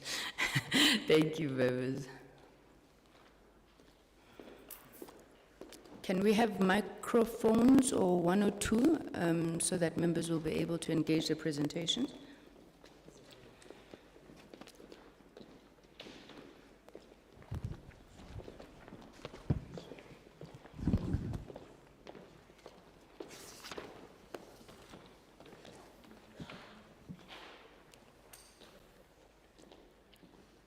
Okay, maybe just as a recap, on the stage we had, I don't know what to call it, on the stage we had the Department of Communications speaking to the policy environment. Thereafter we had the National Association of Broadcasters, and then the Broadcast Research Council of South Africa.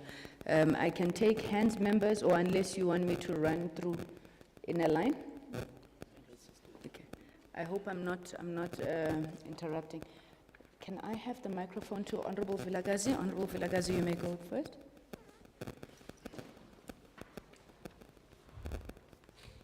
Thank you.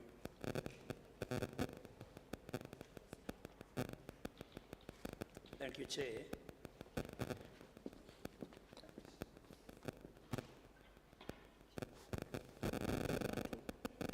One, two, one.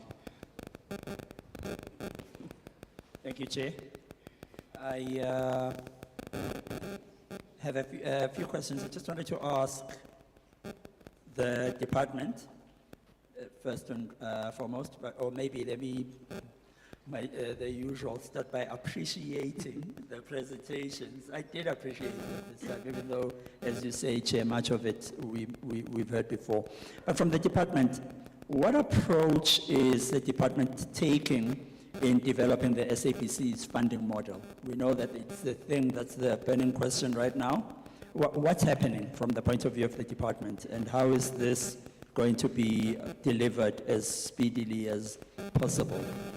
Also, in regard to the draft white paper, what is the status of that policy document, and what time frame can you give us for its completion and eventual implementation, please? We heard how important that is. And then to ICASA, what proposals for the regulation of OTTs do you have, and will it be possible to implement these? We know that one of the tricky things about OTTs is just the monitoring and therefore implementation of any regulatory frameworks. And to the NAB, you spoke about future-proofing the community sector, I guess it was community media sector. What is being done in this case? And I noticed that there was a slide where you gave a number of community media outlets. There are so many more of them than commercial outlets, but are these viable? What percentage of these community media outlets is viable? And then also you spoke about, you made a comment about the impending switch off, analog switch off, but what would you like to see regarding the switch off at this point? We know that the deadline's been extended to the end of March, and the chairperson made the point that we don't know that anything has changed actually between December, the initial deadline, and this new one. But what would, if it were up to the NAB, what would you like to see happen? What would you do? And then the BRC, I noticed that you went to great lengths to really just give us your credentials and words like gold standard, single source of truth, and everything else. I must say that impressive though that was, I have read of instances where people have challenged your results. In our oversight, the last oversight visit, more than one community radio station bemoaned the fact that the results that were produced by the BRC underrepresented the coverage, which has a direct impact on their ability to source, fundraise advertising revenue. So perhaps, what would you say? What's your response to that? And you also said that there's no way that you can't have challenges. You mentioned one challenge, but what are some of the challenges that you face that could impact the reliability of your data? Thank you. Thank you. Honourable Alicia. Thank you, Honourable Chairperson, and greetings to colleagues. I've got a few questions, but I think the first one is directed at the Department of Communication. I heard, Chairperson, the department was gloating about being the top researchers that they are. I just want to find out, what is it that you're doing with all this information that you research? Because we don't see a difference in terms of turning around the SABC. So when you spend like the first 6 hours of your day and you come up with all these beautiful things that the other, countries are doing, what then are you doing with the information that you get out of all the research that you do? And the other one, Chairperson, is probably directed at the SABC. I just want to find out, I think the method, the collection method that they're using right now doesn't work. And I wonder if they maybe have considered a working relationship with the multi-choice, because we've got subscribers of multi-choice that are using the SABC platforms. Have they ever considered to have maybe multi-choice collecting this fee for the public broadcaster, and maybe consider paying the administration fee or something like that? I just want to know, considering that the collection method, that's the method that they are using right now doesn't work. Have they ever considered that? And maybe the last one, Chair, SABC has got like 19 radio stations, and not all of them are making money. Maybe the top 10 out of the 19 are making money. Is there a plan in maybe considerations of maybe, I don't know, a private-public partnership with other radio stations to have maybe government owning 51%, and then you've got like maybe a private, people owning, just to get these working, because they're not working. We know that the stations that are making money for the SABC is probably the top 10. I just want to know, knowing that, because then now I think government will inject funds into these stations just to pay salaries. What is the plan to have them like well functioning? And maybe that's all from me, Chair.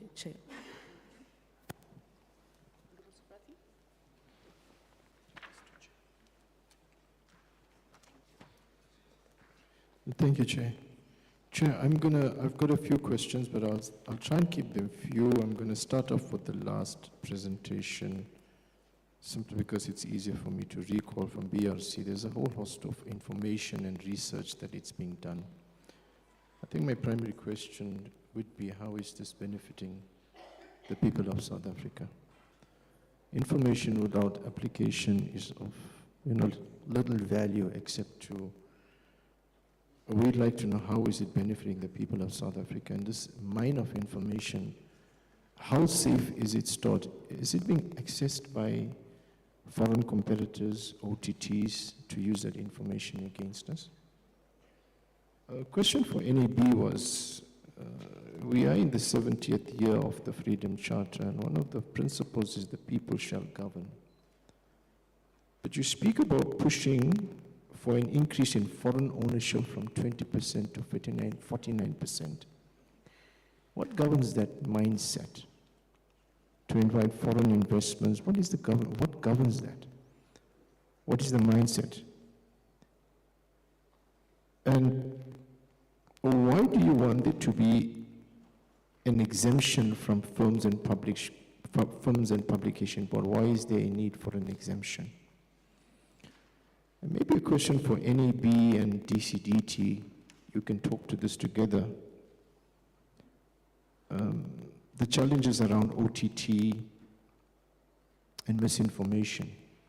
So what would you think government needs to do almost immediately to intervene and regulate, particularly in OTTs? You know, what is the immediate need? Because this is something that's been there, we've heard of it, we still don't have regulations around that. And I know the committee is mindful of this, but what would you like to see happening immediately as a stopgap measure that will probably assist? And another challenge we face is misinformation. Again, this is brought through by the prevalence of digital platforms. Again, how does maybe DCDT and SABC and NAB can talk to this? What are we doing to push back in terms of misinformation? Specifically for DCDT, what is the quantum you have in mind for the household fee in terms of rands and cents? How soon would you like to see this being implemented? I know you've mentioned the electricity billing system. Have you identified a collecting authority for this? And particularly the household fee. What about rural and informal settlements? We see these lovely dishes there. They're living in informal settlements, but they're benefiting from the digital ecosystem. How are you going to regulate them and get them to contribute some fee towards this, supporting this digital ecosystem? And lastly, what portion of the household fee will go towards SABC? Thank you so much, Chairperson. Thank you. Honourable Matasa. Thank you, Chair. Good morning once again. Chair, I'm going to be very brief because most of the questions that I had have been answered. But I will start first with the submissions that were made by the SABC to the ICASA draft regulations regarding advertising, infomercials, and program sponsorship. That was in 2022. One of the presenters did touch on these submissions that were made. My question would be, we know that there was a SABC bill that was being proposed, and now there's an issue of it being withdrawn. In the submissions, I noted there were submissions around the funding model. Given the information contained in the bill and what you spoke to ICASA on, now the question is to the SABC. How consistent are your submissions, or how similar are they, given to what you submitted to ICASA and what you submitted to the SABC for the SABC bill? The second one, Chair, is on the decline of advertising revenue, as the DDG indicated on the podium. What is the reason, besides regulations? Because if they are declining, it means that at some stage they were at a level that was acceptable. What happened? Is there an answer that can be provided to say, probably this is the reason that we see the reduction in the advertisement? The second one, Chair, is again to the department. The DDG indicates that the 3.2 billion allocation that was made, they do not have a report in terms of how it was used. Now, the question is, do we have an accountability model whereby the department sits with the SABC, given that one of the presenters indicated that there is policy uncertainty whereby the department sits with the SABC to say, look, we are going through a stage of uncertainty. How best can we assist? Because I think that there should be frequent meetings that are happening in between now. My question is, if whether those particular missions are being, or meetings are being conducted. The last one, Chair, is just to find out from the department, how are they assisting the SABC in the digitalization process? And Chair, I'm asking this based on our oversight in the Eastern Cape. You'll remember that we once went into a post office and a lot of set-top boxes were just lying idle at the post office as if they are not allocated to be installed anyway. So my question is, what is the department doing to assist or to track progress to ensure that the progress is concluded? Thank you very much, Chair. Tempted to say covered, but it would be a good day. Chair, perhaps to thank yourself and the presenters that have presented to the Portfolio Committee. We take every engagement we have with stakeholders as an opportunity to empower ourselves as the Portfolio Committee and to really seek clarity on the behalf of the people that we represent. Chair, maybe to go back to the opening remarks that you made, I think it is quite unfortunate that we are sitting here with no clarity on the SABC bill. The word I used last time is that it was in limbo. And based on what you have spoken to us about as the Portfolio Committee this morning, it remains in limbo. I think that is really an unfortunate situation for the sector, for the SABC, and we hope between the Minister, the Deputy President, the Speaker of the National Assembly, we will get clarity as soon as possible, because the importance of the South African Broadcasting Corporation is not in question, but its survival is something that concerns all of us. Maybe as my opening remarks.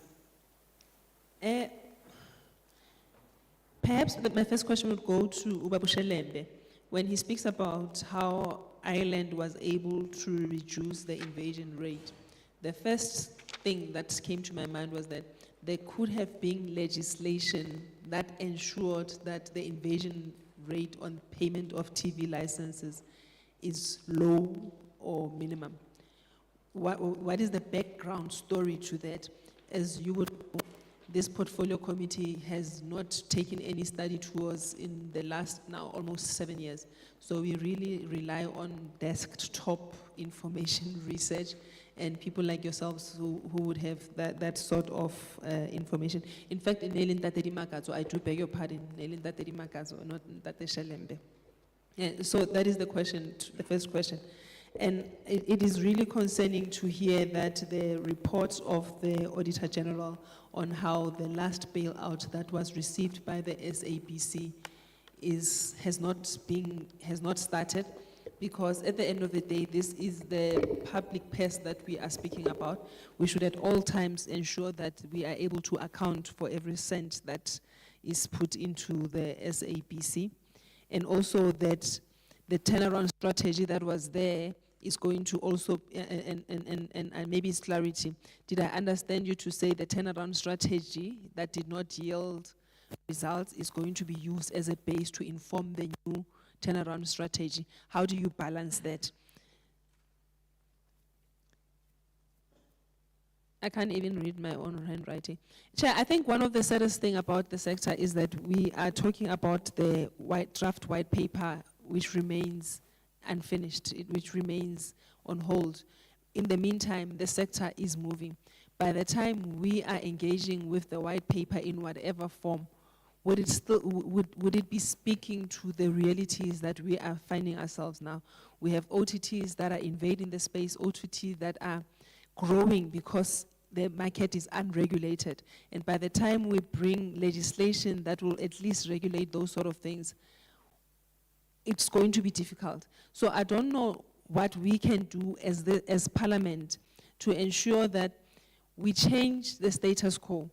We ensure that the wheels move faster. We push the envelope to ensure that By the time we talk about the end of the 7th administration, the sector has changed. The regulations have changed. The legislation has changed.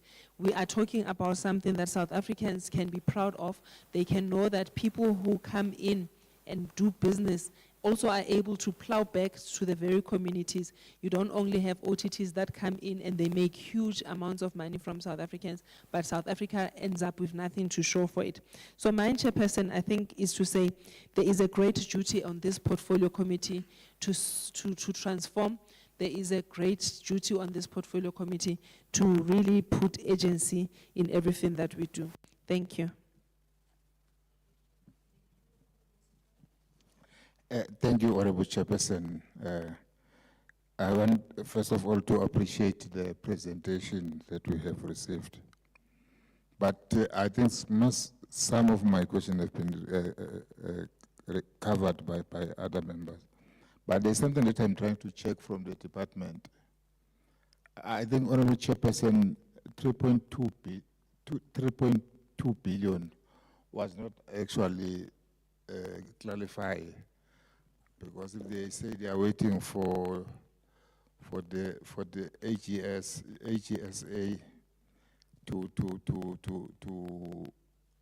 give them the report, but I'm trying to check from their perspective, how much did they spend, and where because we want to find out about that 3.2 billion. Because if you check the report, it says that there's a lot of challenges on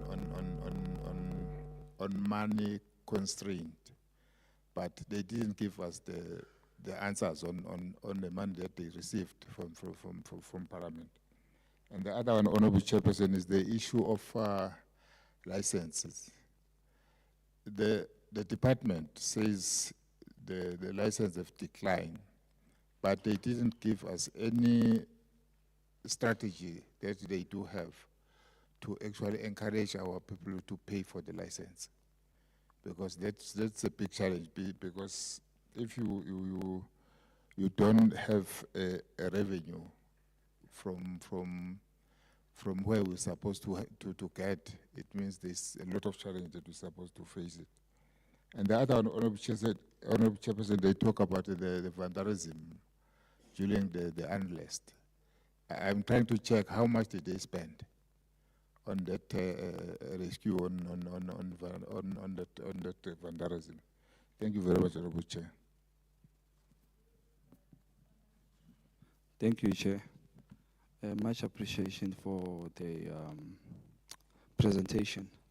Chair, my honorable colleagues have covered most of the question I had in mind, but firstly, I would like to ask if are the viewers taken into consideration when it comes to the white paper, because the delay in that document is actually ununderstandable. Why are we having so much delay on that one?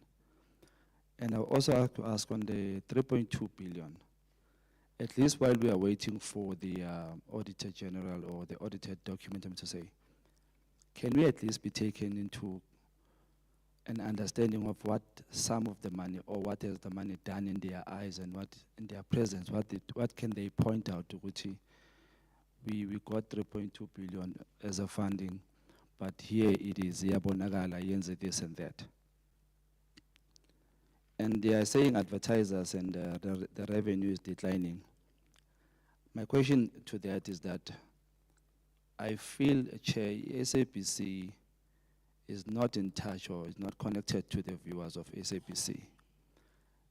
At one stage, we had multi-choice playing, they used to say, kwere kwere. And that content was having huge numbers. At one stage, we had content from KZN shot by cell phones and all that at multi-choice. And it gave also, again, huge numbers. So it begs a question whether does SABC have the relevant people who have interest yabantu to see what do they want to see on their TV stations, and to also get people on that station, because revenue is generated through adverts, and advert is generated through the ARs. So that's my question. And then to the DCDT, are there interim measures for the funding of the SABC? And another question would be that, how is the department using the research data from NAB and BRC to improve the policy making at the department? Is there an official relations between the department and these entities, seeing that they play such a critical role to provide the reliable data? My last question, Chair. How can the BRC assist Parliament to reconcile the figures related to SAO processes, especially when considering the court ruling against the department that resulted into the postponement of the switch off? Thank you, Chair. Thank you very much, Chair, and greetings to everyone once again. I think I want to start by a quote by Einstein, who says, if he had 1 hour to change the world, he would need 55 minutes to understand the problem and 5 minutes to fix it. I'm sitting here, and I think we have reached our 55 minutes. I think everyone here that I've heard, the presenters and everybody that has spoken, all the time we spent, we can comfortably say we understand the problem. And so it's going to be disingenuous of us to continue to discuss the problem we understand. One of the presenters said,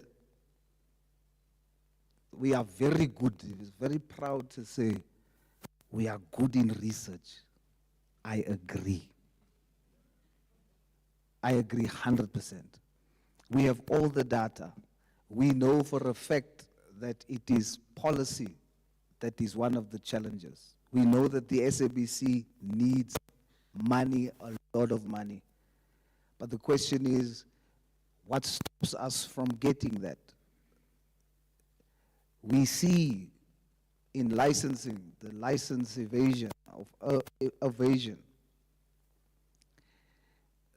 it affects revenue. We see that the fact that OTTs are not regulated, it affects revenue. We also see that the fact that we are dealing with need to digitize, but we have 26% young people. We know the problem. And so, Chair, I think we should all just ask the question together that frustrates, I think, all of us. When are we going to stop researching? And when are we going to enter the 5 minutes of fixing the problem? When are we going to take decisive action with all this information that we have here today? Thank you. Thank you, Chairperson, and to my colleagues that have already spoken, which is very difficult because it sounds like a cliche, but most of the questions are covered. Thank you to everybody that was present. My question or issue that I have that I would like the SABC to actually assist us with is that everybody else that is not SABC presented very well what they do, and we understood it. The SABC presentation from the DDG was less than 5 minutes to tell us I have nothing to say. I'm finding it very difficult because we're here to provide oversight on SABC, not to provide oversight on research entities that support the SABC. I'm sitting here, I don't understand, one, where the 3.2 billion went to, two, what is the turnaround plan, what are the financials, where did we hit revenue, where did we miss it? I just feel like we have not even started for the purpose of which we came here for. We commend the research, we hear it, we know the challenges of policy, but how do we fix the SABC? It's still a question mark for me, because I don't know what is the SABC doing out of the presentations that we got. We know your public mandate, but financially, A lot of stuff have been tried over the years, and I had the privilege to being with the department on different roles. And I know we've tried retrenchment, we've seen the numbers, cost reduction, it has not worked. We have tried changing boards, we've tried changing CEOs, it has not helped the SABC. So clearly, the issues that we are facing are not in cost reduction or in changing the coaches or the players. I'm asking myself, even if we come up with a policy today, are we going to fix the SABC with a policy? My layman answer is no. The reason the OTTs are doing so well and they are taking advantage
up until he motivates implementations. Now, as we do this, we're not doing this just because we had a free weekend. We thought, let's come to Auckland Park, is because we're also hoping to get, from these interactions, the key issues that we should include there, which will assist, whether it's the department or the SABC to achieve their goals. So I'm just trying to frame where we're going. I have received, the committee has received an apology from National Treasury We were hoping that they would really be here. They've said that they have to focus on the budget.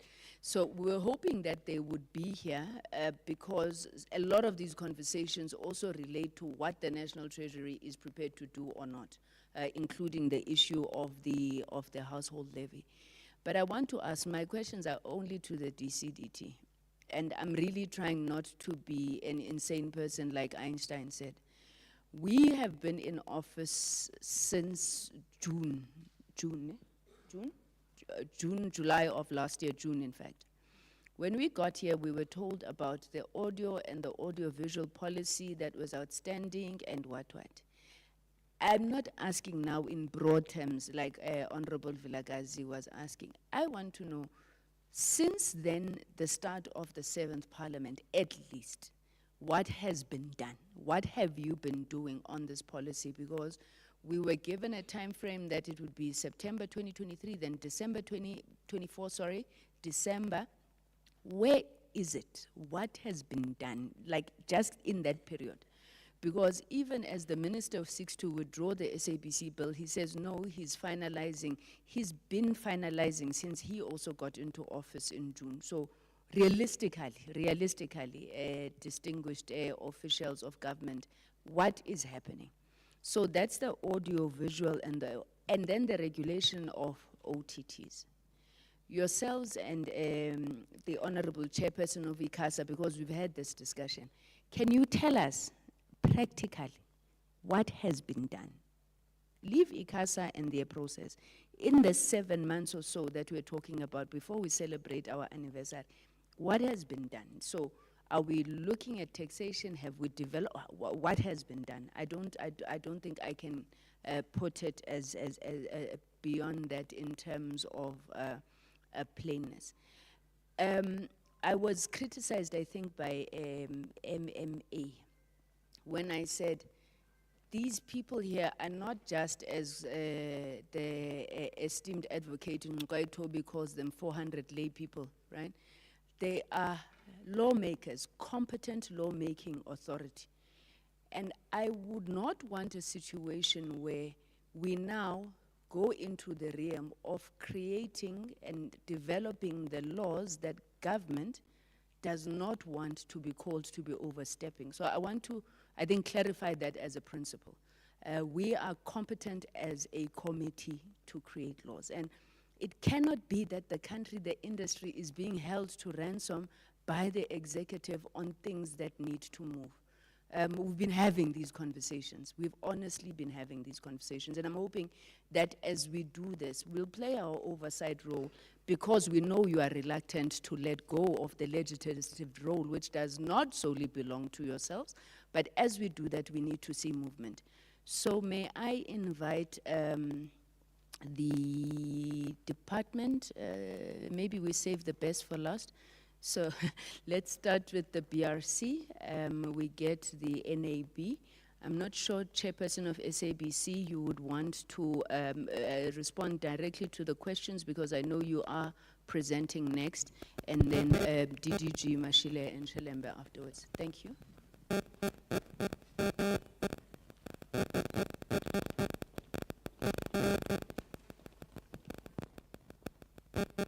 Hello?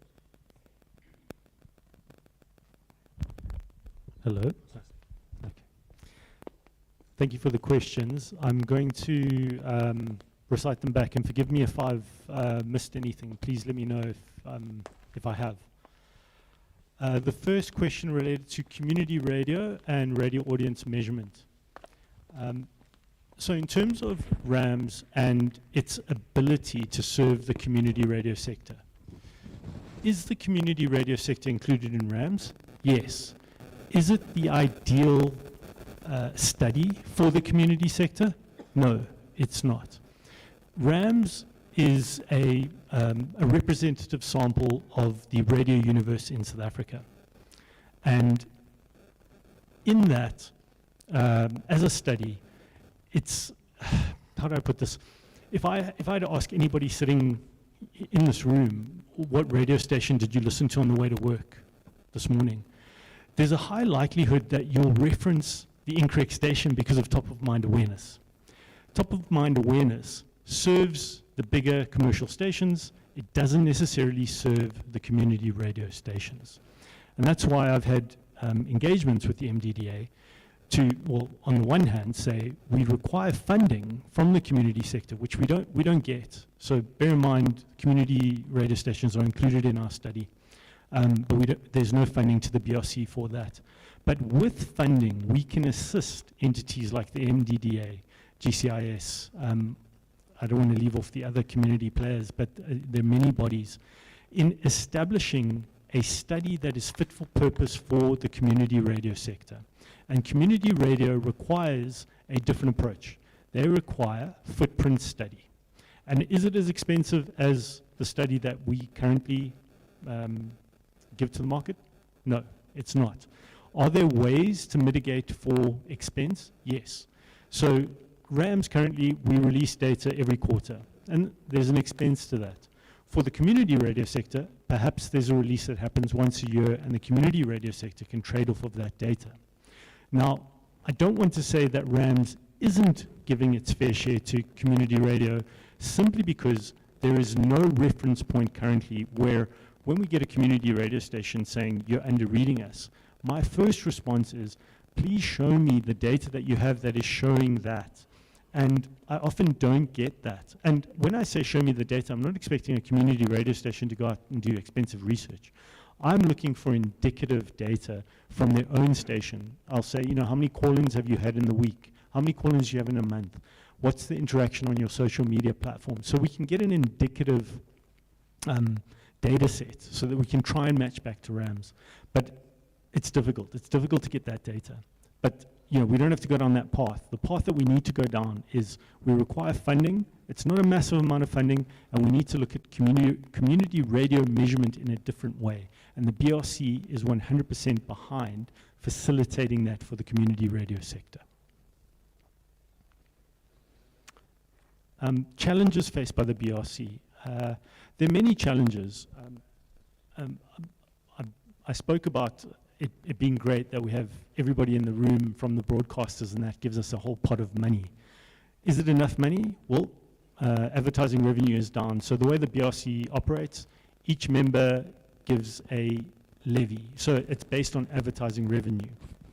So it's symbiotic because the better the broadcasters do, the more money the BRC gets, which means we can up our stakes in terms of the research that we provide, which again should make it better for the broadcasters and the revenue that they generate.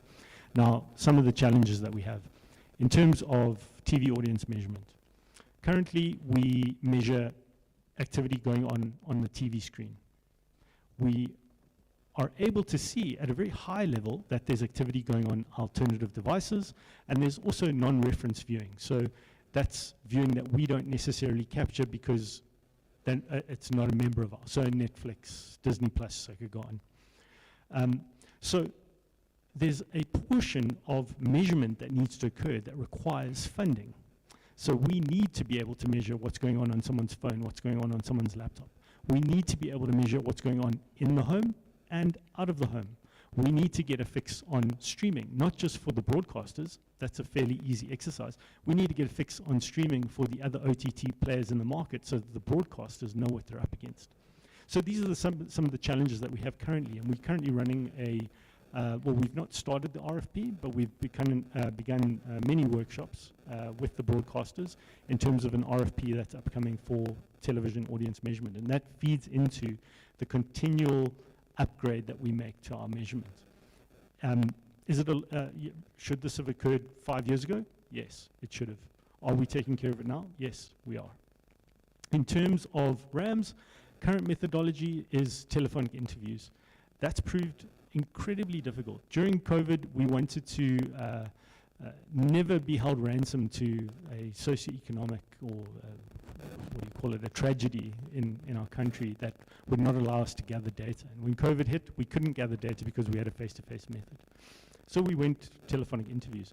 It's proved incredibly difficult because habits form very quickly in South Africa, and COVID caused habit change. And I won't go into the myriad of habits that have changed, but in terms of contacting people via telephone, People don't want to be contacted via telephone. They're worried that there's debt collectors.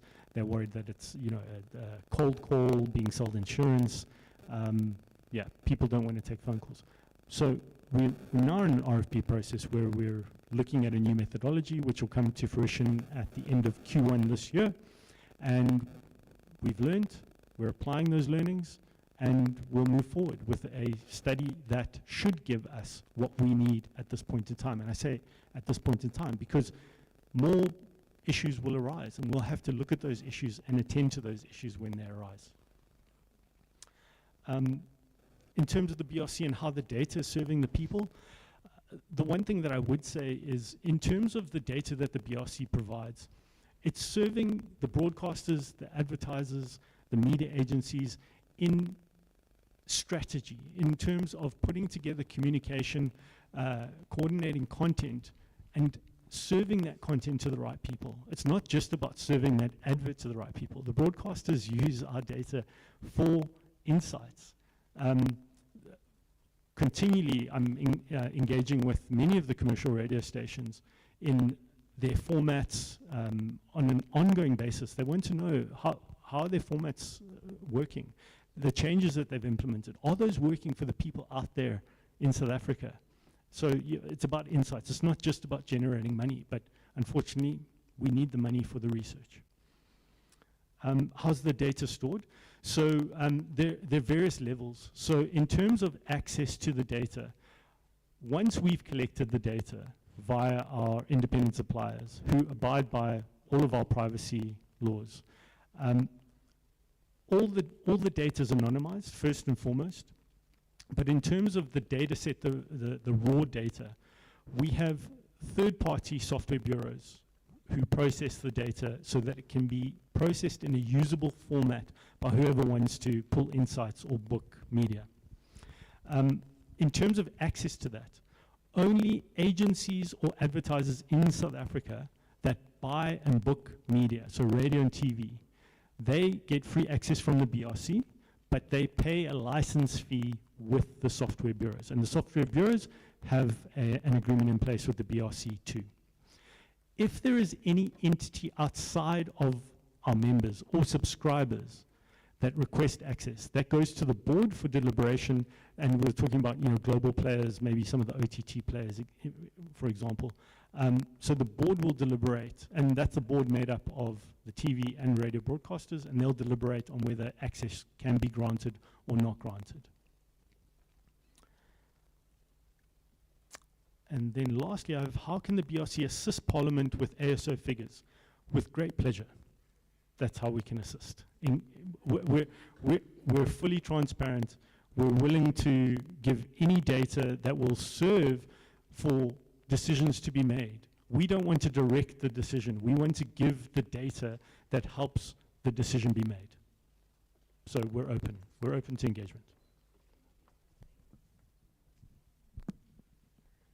Thanks, honourable members. And once again, just to thank you for this opportunity. We really appreciate the FaceTime. It's so important. There were a number of issues raised, and I'm going to hand over to colleagues to address them. However, I want to restate that as a collective, the NAB represents the collective consensus views. So when we have this conversation, it's a conversation in the context of what our membership feels about something and their positions around that. Where there are individual inputs to be made by individual licensed broadcasters, that's when they will have direct engagements and they'll speak to those issues. So on the issue of community broadcasting, I think this has been an ongoing concern for a number of years.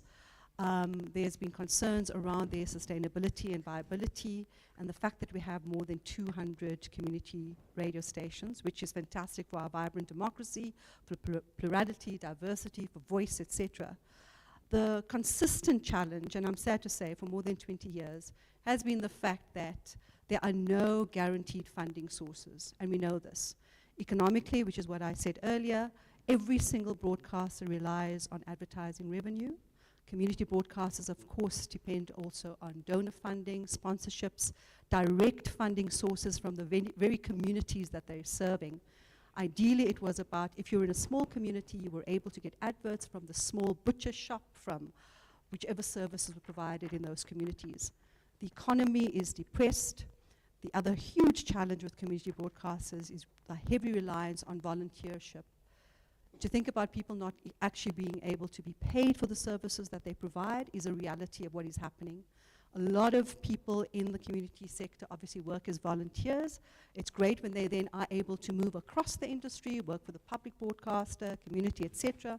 And one of the key laments from the community sector has been that they are a training facility almost for the other streams of media. So the funding issue has been a dire one for many years. There are just so many funding resources, which is the MDDA, which through GCIS years ago, through the Department of Communications themselves, who were able to support community broadcasting. But I think the real issue is that we're in an environment where there needs to be a lot greater due diligence and understanding before licenses are granted. This again is a message that comes directly from community broadcasters themselves. The other key issue is that in the funding mix, because there are no guaranteed sources, and because to the points that Gary has raised, there's such a reliance on audience data, which comes with its own challenges. This has always been an issue that's been kind of a bottleneck for community radio in particular. I know, honourable members, you're also going to be engaging with the community print sector, and we always see community media within the broader mediascape. So these are huge challenges. We don't have a quick fix. The other key concern that community broadcasters have is around the heavy administrative responsibilities. We all know that this is a highly regulated sector. At every turn, there are monitoring reports, there are reports and submissions on whether AGMs were held, how many people attended, etc., etc. So ICASA has worked very closely with the community sector to try to find ways to actually streamline and to make ease of reporting much better. But these are ongoing challenges. It means a lot more engagement. The regulator, as we understand, does engage quite regularly with the community sector. But regrettably, there is no solution. We are working in an environment where it is about mixed funding sources, where it is about the same concerns around governance, oversight, management of communities, etc. So it's something we're going to have to work on. On the issue of mis and disinformation, the NAB, a couple of years ago, we also launched a code of conduct for our members who provide online content services, and they sign up those services to the Broadcasting Complaints Commission of South Africa. So if you wanted to complain about those particular services, you could. This is again a proactive role that the industry plays. There's no regulation that calls for it, but it's good public service providers in terms of good governance, good corporate citizenship. It's another tier of a code of conduct that we've introduced. I think the issue around misinformation and disinformation, and it's awful to see what's happening. There needs to be a lot more consumer awareness. I think there's a lot of work happening with different government agencies around information campaigns at school level, all the way through, etc.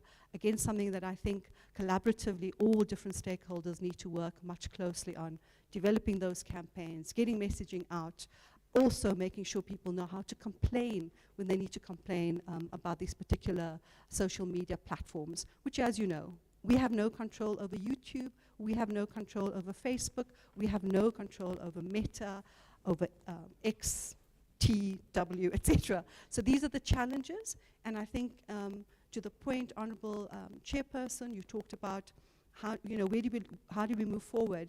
We are sad that we've got to have the same conversation for 5 years because there's been no political will to just make it happen. We are even more saddened when we see that local South African producers of content, local providers, local radio and television services have to battle this hard because of all these over-the-top activities that happen in our environment where there's absolutely no requirements, no investment into black economic empowerment per se, no specific investment into content production. All these issues around the way in which they've been operating, you've raised this, and I'm sure the Department of Trade, Industry, etc. are looking at these issues. They're much bigger. They're global phenomena. We're all dealing with them, though we don't have the solutions. The other important issue you raised around the draft white paper, and I'm going to hand that over to Tulwana. We're supporting the objectives of the white paper. We're supporting the objectives of moving this industry forward, of innovation. What we're saying is that more than 20 years ago, I was a regulator then, recommendations were made in terms of the ownership restrictions, particularly on the radio side, none of that was implemented. Legislation didn't change. Now, you know, we're sad about 5 years. We're more saddened by 15 and 20 years. So there's some issues that ought to have just taken, should have been taken forward, and they were not. We're very hopeful. We're very encouraged. It's wonderful that we can sit and have this open conversation. It's wonderful that you are listening to us. We know this is an oversight specifically for the public broadcaster. My point again is it's a huge ecosystem, the interplay, the interrelationships, and you've just heard Gary around audience, how do you sell audiences, etc. This is your currency at the end of the day. So I'm going to let Tawana just talk to the white paper issues that are very directed and specific to specific members of ours. We'd like to have another opportunity perhaps, and they can have a direct conversation with you on those. I trust you appreciate. I have to represent my collective, not myself. I've seen you fight for that collective. Training.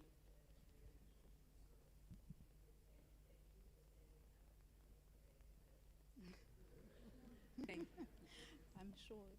Thank you very much, Chair. So on the issue then of why foreign ownership and why the NAB supports it, I think it's important to highlight that that is a policy position that was proposed by the government through the Department of Communications and Digital Technologies in recognition of the fact that there simply is not enough surplus investments that can be used or that can be attracted within the local economy itself. Because if we just think about the breadth of broadcasting, its investment in infrastructure, its investment in people, its investment in content. And unfortunately, we've seen that within the context of the current regulatory regime, we simply have not been able to attract enough investment because of these limitations. And so as an industry body, we support the government position. And I think it's quite important to highlight that one of the requirements really relate to BEE and certain percentages of local ownership, and that is a license obligation that's always imposed by ICASA. And we believe that that actually balances concerns around foreign control, especially where media platforms are concerned. And then specifically relating to the Film and Publication Board, one of the key principles in respect of regulation is legal certainty, where we know what the legislation means and how it's implemented, especially when you're dealing with entities that are creatures of statute. Both the FPB as well as ICASA are creatures of statute. And what that means is their mandate, as well as how they go about executing their mandate, has to be within the confines of their legislation.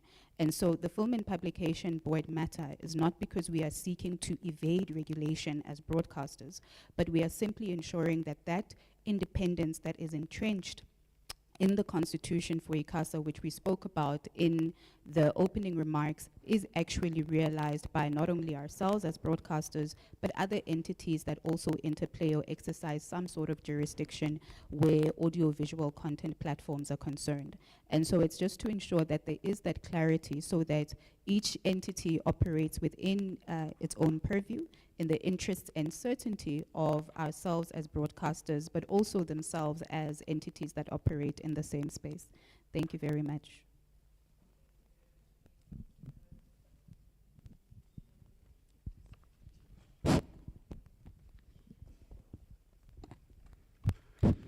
Thanks, members and chairperson, and I think for the continued support always.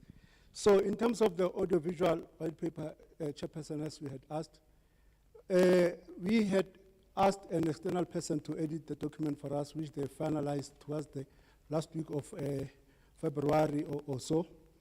And now, last week, Wednesday, we said, as the branch responsible for that, to go through that work for the final editorials, so that we produce a document for the last time that is going to be of value.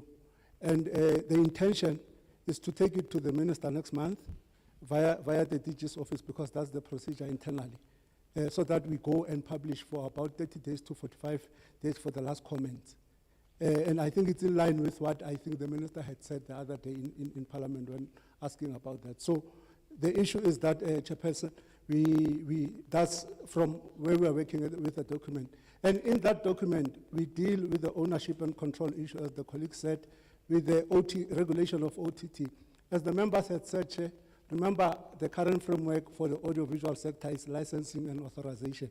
So in that paper, we are introducing registration and the other element that will deal with the what you call OTTs related to the audiovisual sector. There are OTTs that are related to the telecommunication sector. So this one will be dealing with those. So, and then it is through that research I was mentioning. It was not to gloat as a humble public servant, but to indicate, because at the public hearings, a statement was made that we just do cut and paste, we don't do research.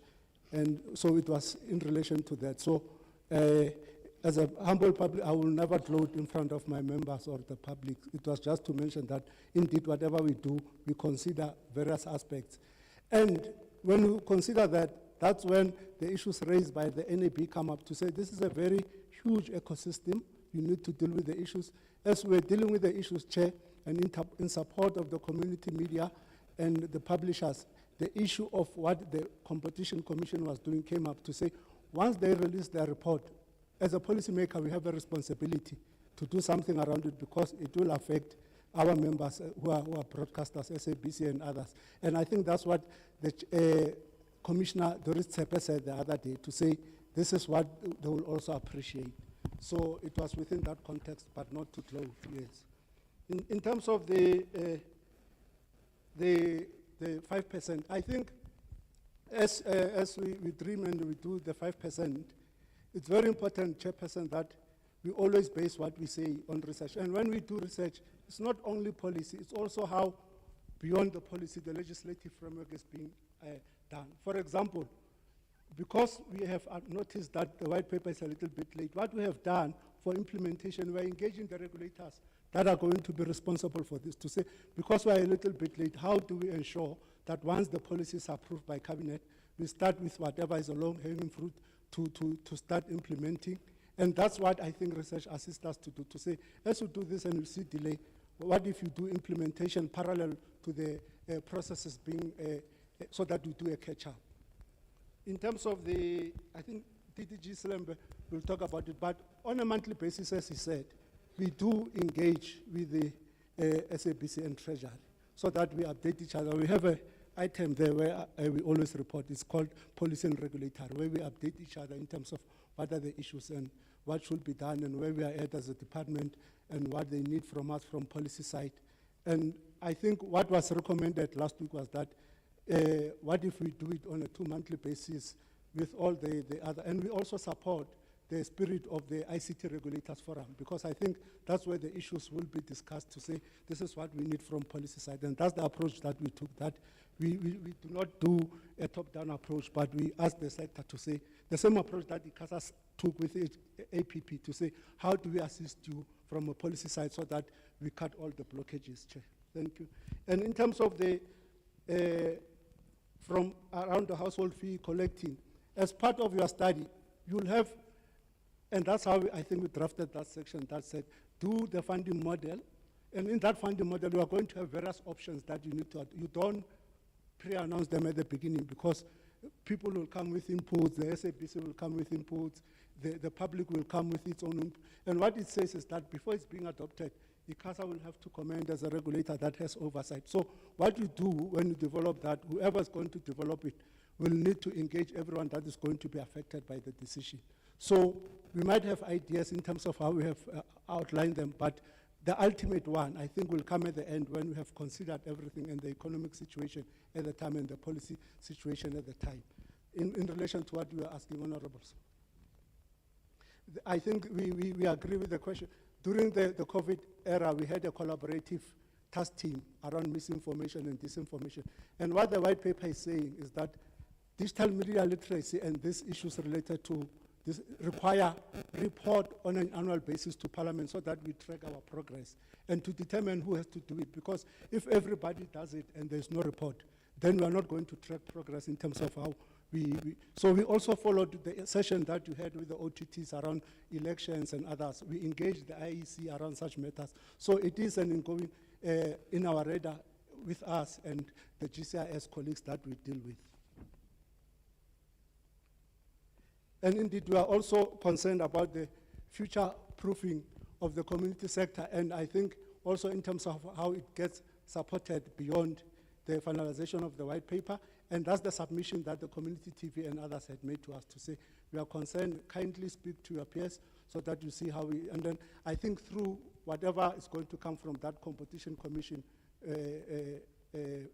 recommendation, we are also going to look into how we find diversity moving forward, how we fund the upcoming podcast, because they are playing a role in terms of new diversity online and other issues. So it's going to be a very comprehensive thing. I am saying this to say, at least we believe that Minister will get something to approve, to publish before the 31st of March for final 45 or 30 days for comments, so that we finalize and come up with a final white paper that will be approved by Cabinet. Thank you.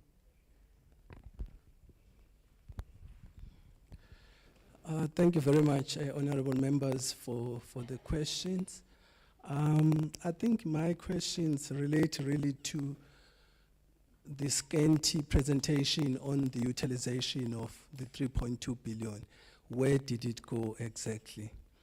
I think I mentioned in my presentation, brief presentation, that the SABC presented to us on a monthly basis, as my colleague is mentioning here, on how they were utilizing the bailout funds.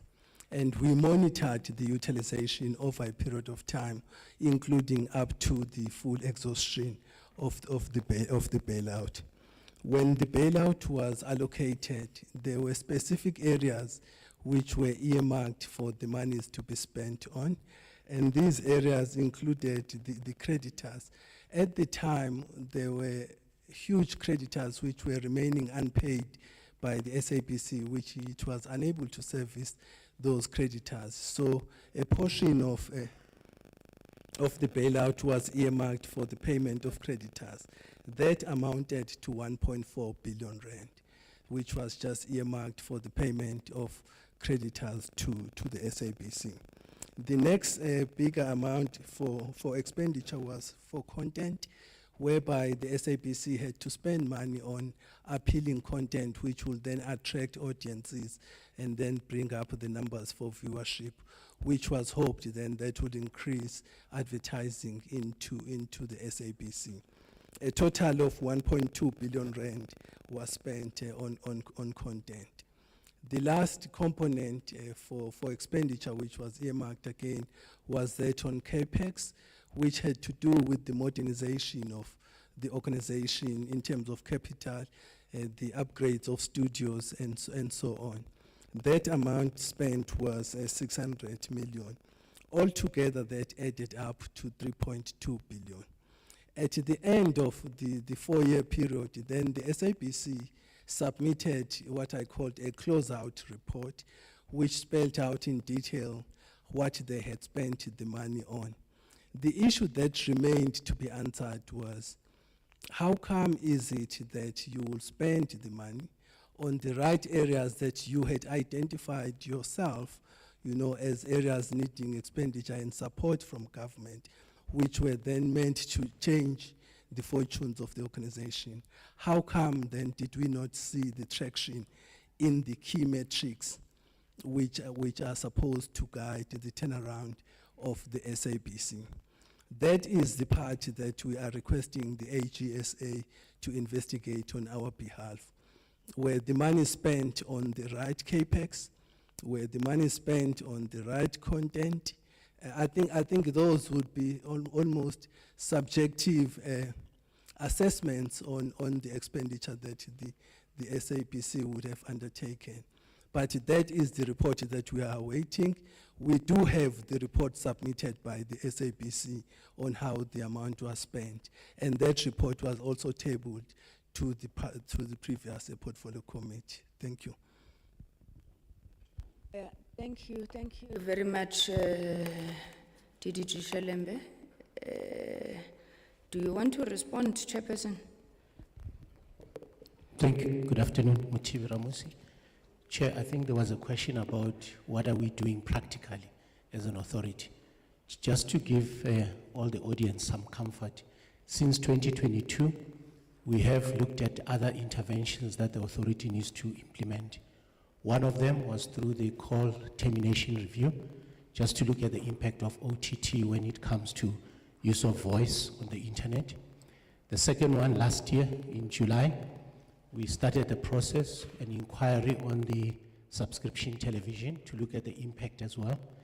And even to continue further, we have established a forum that consists of regulators and media regulators in the country, and the intention, taking advantage and looking at the challenges that social media content that is being consumed proactively, what is it that we must do as regulators? So there are areas that we've studied, but I think what is important, Chair and honorable members, until the department moves, I think the authority, we're actually constrained, because you might have heard it's a relay. It starts with policy pronouncement, then will come with regulation. So the sooner the better, I think it will be better. But apart from that, we're still doing a lot of research. We're engaging. I've met with some of the OTTs. What needs to happen again, Chair, is some OTTs, as you might have seen, they are now moving into infrastructure, providing the undersea cable coming into the country. Now it's becoming complicated in terms of who's now an OTT, because if they come with infrastructure, I need to be ready as an authority on whether should I regulate the entire value chain or what is it that we need to do. So I'm pleading as an authority that the department must move fast, because as I said, tomorrow it might be a different OTT, and we need to be mindful about those changes. On outreach, I think Nadia spoke about broadcasters. We do conduct outreach programs, talking to the community radio stations. We've taken note that governance is one of our biggest challenges in this country. We continue to close those community radios. We don't like it. Sorry, Chair, can I stop you? but Just yeah. on community media, I thought I would stop other colleagues who spoke about it. We do have a session later in the week focused just on the sustainability of community media. So if I can park it there. Thank you. Thank you, Chair. Thank you. Let me thank Gary and Nadia, the DDGs, for their response. We don't usually do this, but I think we need to come out with an answer. There was a question that was asked here by,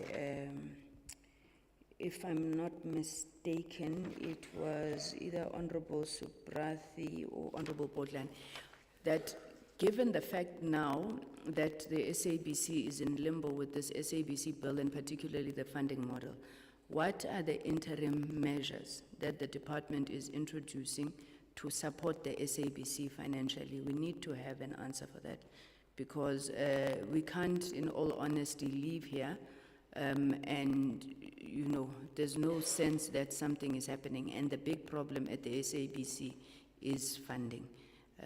So what is in the pipeline? And then the SABC must also not make us liars. We've been saying here infrastructure CO has not been updated for 10 years, but you had $500 million just now to update infrastructure. So I think we'll have to come back to that report on the 3.2 billion. Could I have a response on the interim measures for the financial state sustainability of the SABC?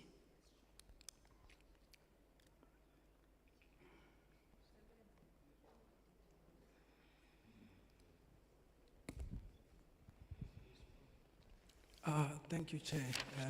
We apologize for missing that question.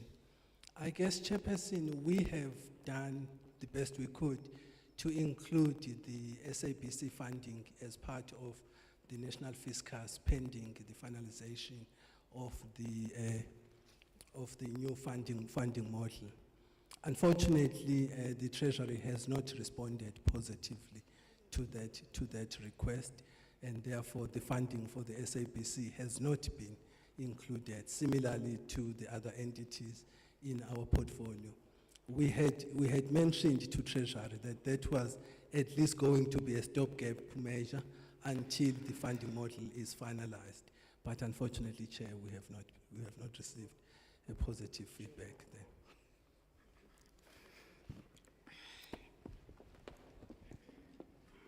Thank you, Chair. Chair, I wanted to understand, we've heard about the 3.2 billion was how it was expended.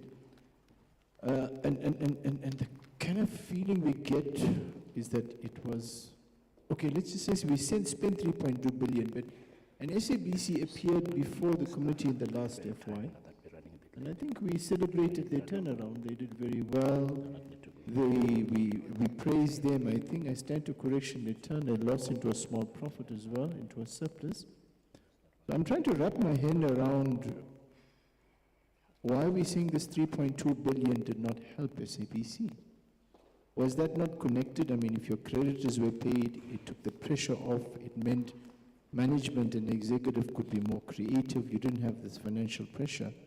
So did that 3.2 billion, is it not related to this turnaround that we've been celebrating and praising SABC? I think we need to just get clarity on that. Did it help SABC to get out of the hole and get onto an upward trajectory? So the question is, what more do we have to do of what we're doing in this upward trajectory to keep SABC going up? I think that needs to be clarified. Thank you, Chair. Thank you. Chair, I think the question, the response of Ubabushelembe raised more questions than answers, because we also what was supposed to be the budget which was deferred last week. There was no external entity that received a bailout. And as things stand, the fiscus cannot afford a further bailout. But what we are hearing is that the SABC, they are on their own in this regard. The department does not sound like they have any contingency measures to assist the SABC.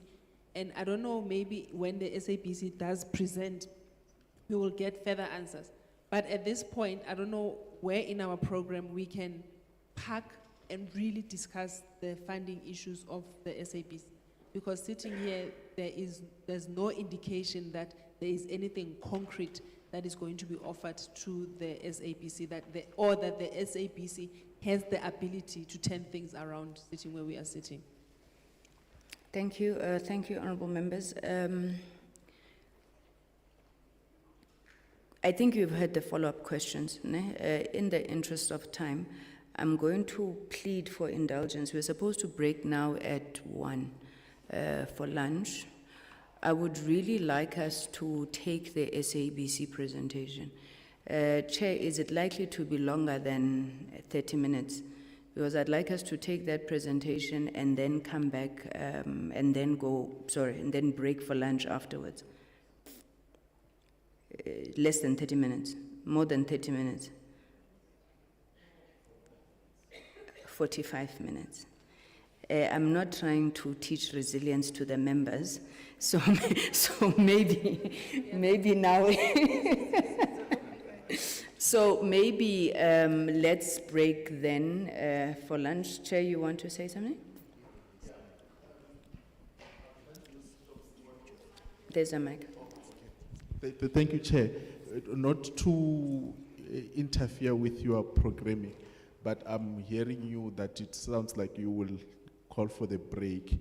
There is a matter that we had written to the committee about in terms of presenting in committee. I was hoping that maybe we can dispense it so that if there's a need for the colleagues to take an extended lunch whilst we present to you, maybe we sort of do that, but we're in your hands. Okay, not all of the members were present when we had in committee, so maybe I could just repeat that we met this morning, honorable members. We had received a letter from the SABC where they were requesting that their presentation, or at least portions of the presentation, be held in a closed session. In the letter, they cited commercial sensitivities, given the fact that we are truly seeking to engage, amongst others, the issues around the turnaround. The committee, in committee, resolved that we would come to this platform for SABC to then indicate why it is that they are requesting a closed session. I think the advisors could not necessarily take full responsibility for briefing the SABC. So I do want to concur with yourself, Chair, that perhaps you make that presentation to us in terms of why you want a closed session. We'll take a decision and then break for lunch thereafter. So, Chair, I'll be quite economical with the time. The brief that we received from yourselves speaks to two critical issues that we must take you into confidence on. The sustainability question of the SABC. With all the responses you would have heard, which suggest that our sustainability must be out of what we do ourselves as the SABC. That speaks to us, speaking to you about tactical intervention and strategic interventions to claw back on lost revenue market, which we have lost to colleagues who are present here today. And we don't necessarily want to just hand them our plans so that they can go and develop a counter strategy. Secondly, if we speak about the question of our readiness to respond to the ESO question, whilst we must state that we do not agree with the 31st of March, we must also state that our intervention speaks to us migrating our audiences to platforms where our colleagues here are already playing. So we don't want to, again, give them our strategy and tactic, then it can make it an uphill battles. We think such an engagement in a public platform might be commercially suicide.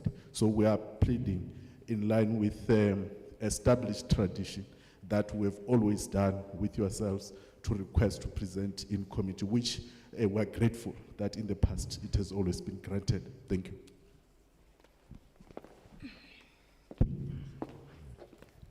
Thank you, Chairperson of the Board.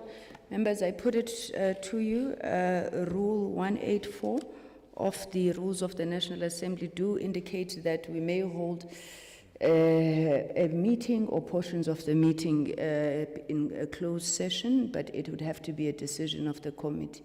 We don't even have a quorum here, we have the full committee to take the decision. Can I just check, can I just get the feeling of the House? Honorable Bodlani? Chair, this is working. Chair, I think the SABC, the need for the SABC to operate as transparent as possible is there. As public representatives, it is our duty to ensure that there is transparency in everything that the SABC does. And the only problem I have sitting here in saying no to the SABC is that there is a precedence, which we objected to when it was last done. In the 6th Parliament, there was a request for an in-committee, in-camera meeting, which ourselves, as the Democratic Alliance, objected to. But as the chairperson rightfully says, there is that precedence to say it has been done before. And it becomes an issue when he then says they've got their own trade secrets that is not fair for them to then come and discuss in this forum. And when we are going to then come back to them and say, but you have done this, and they say, oh, but when we wanted to have an in-camera meeting with yourself, you did not allow it. So while I am not a fan of closed meetings, we cannot say no on the basis that there is a precedence. This has been done before. But as far as possible, I think we should avoid having in-camera engagements with the SABC, precisely because they are the public broadcaster. Thank you. I saw a hand, Honorable Souls, then Honorable Makubele. No, Chairperson, after much research, 6 hours worth. I would like to move to honor the request from the SABC that it is done in committee. Thank you, Chair. Thank you, Honorable Souls. Honorable Makubele. Thank you, Chairperson. I think the request from the SABC, it is not unreasonable, Chairperson.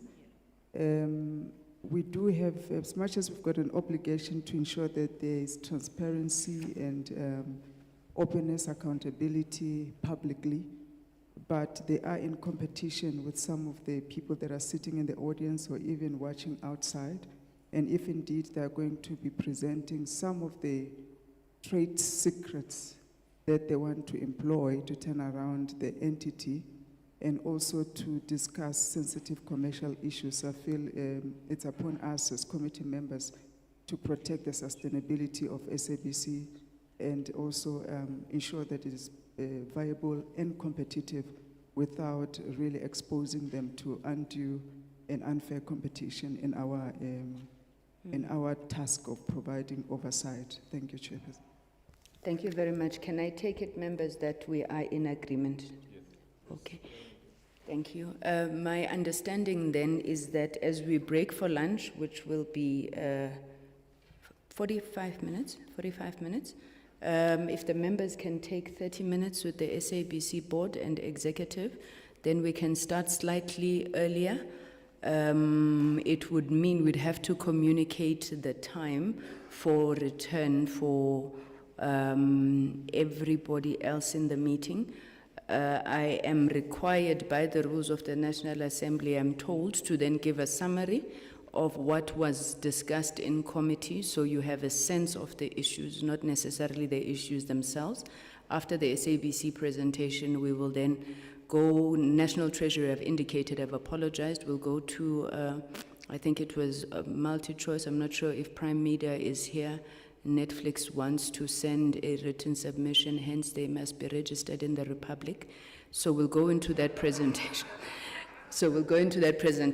And I think the meeting CEO with the staff, we're looking at around 3:30 to 4 o'clock, if that would be okay. Thank you very much. So let's break for lunch, and then members, if we could be back at quarter to 2. Thank you so much.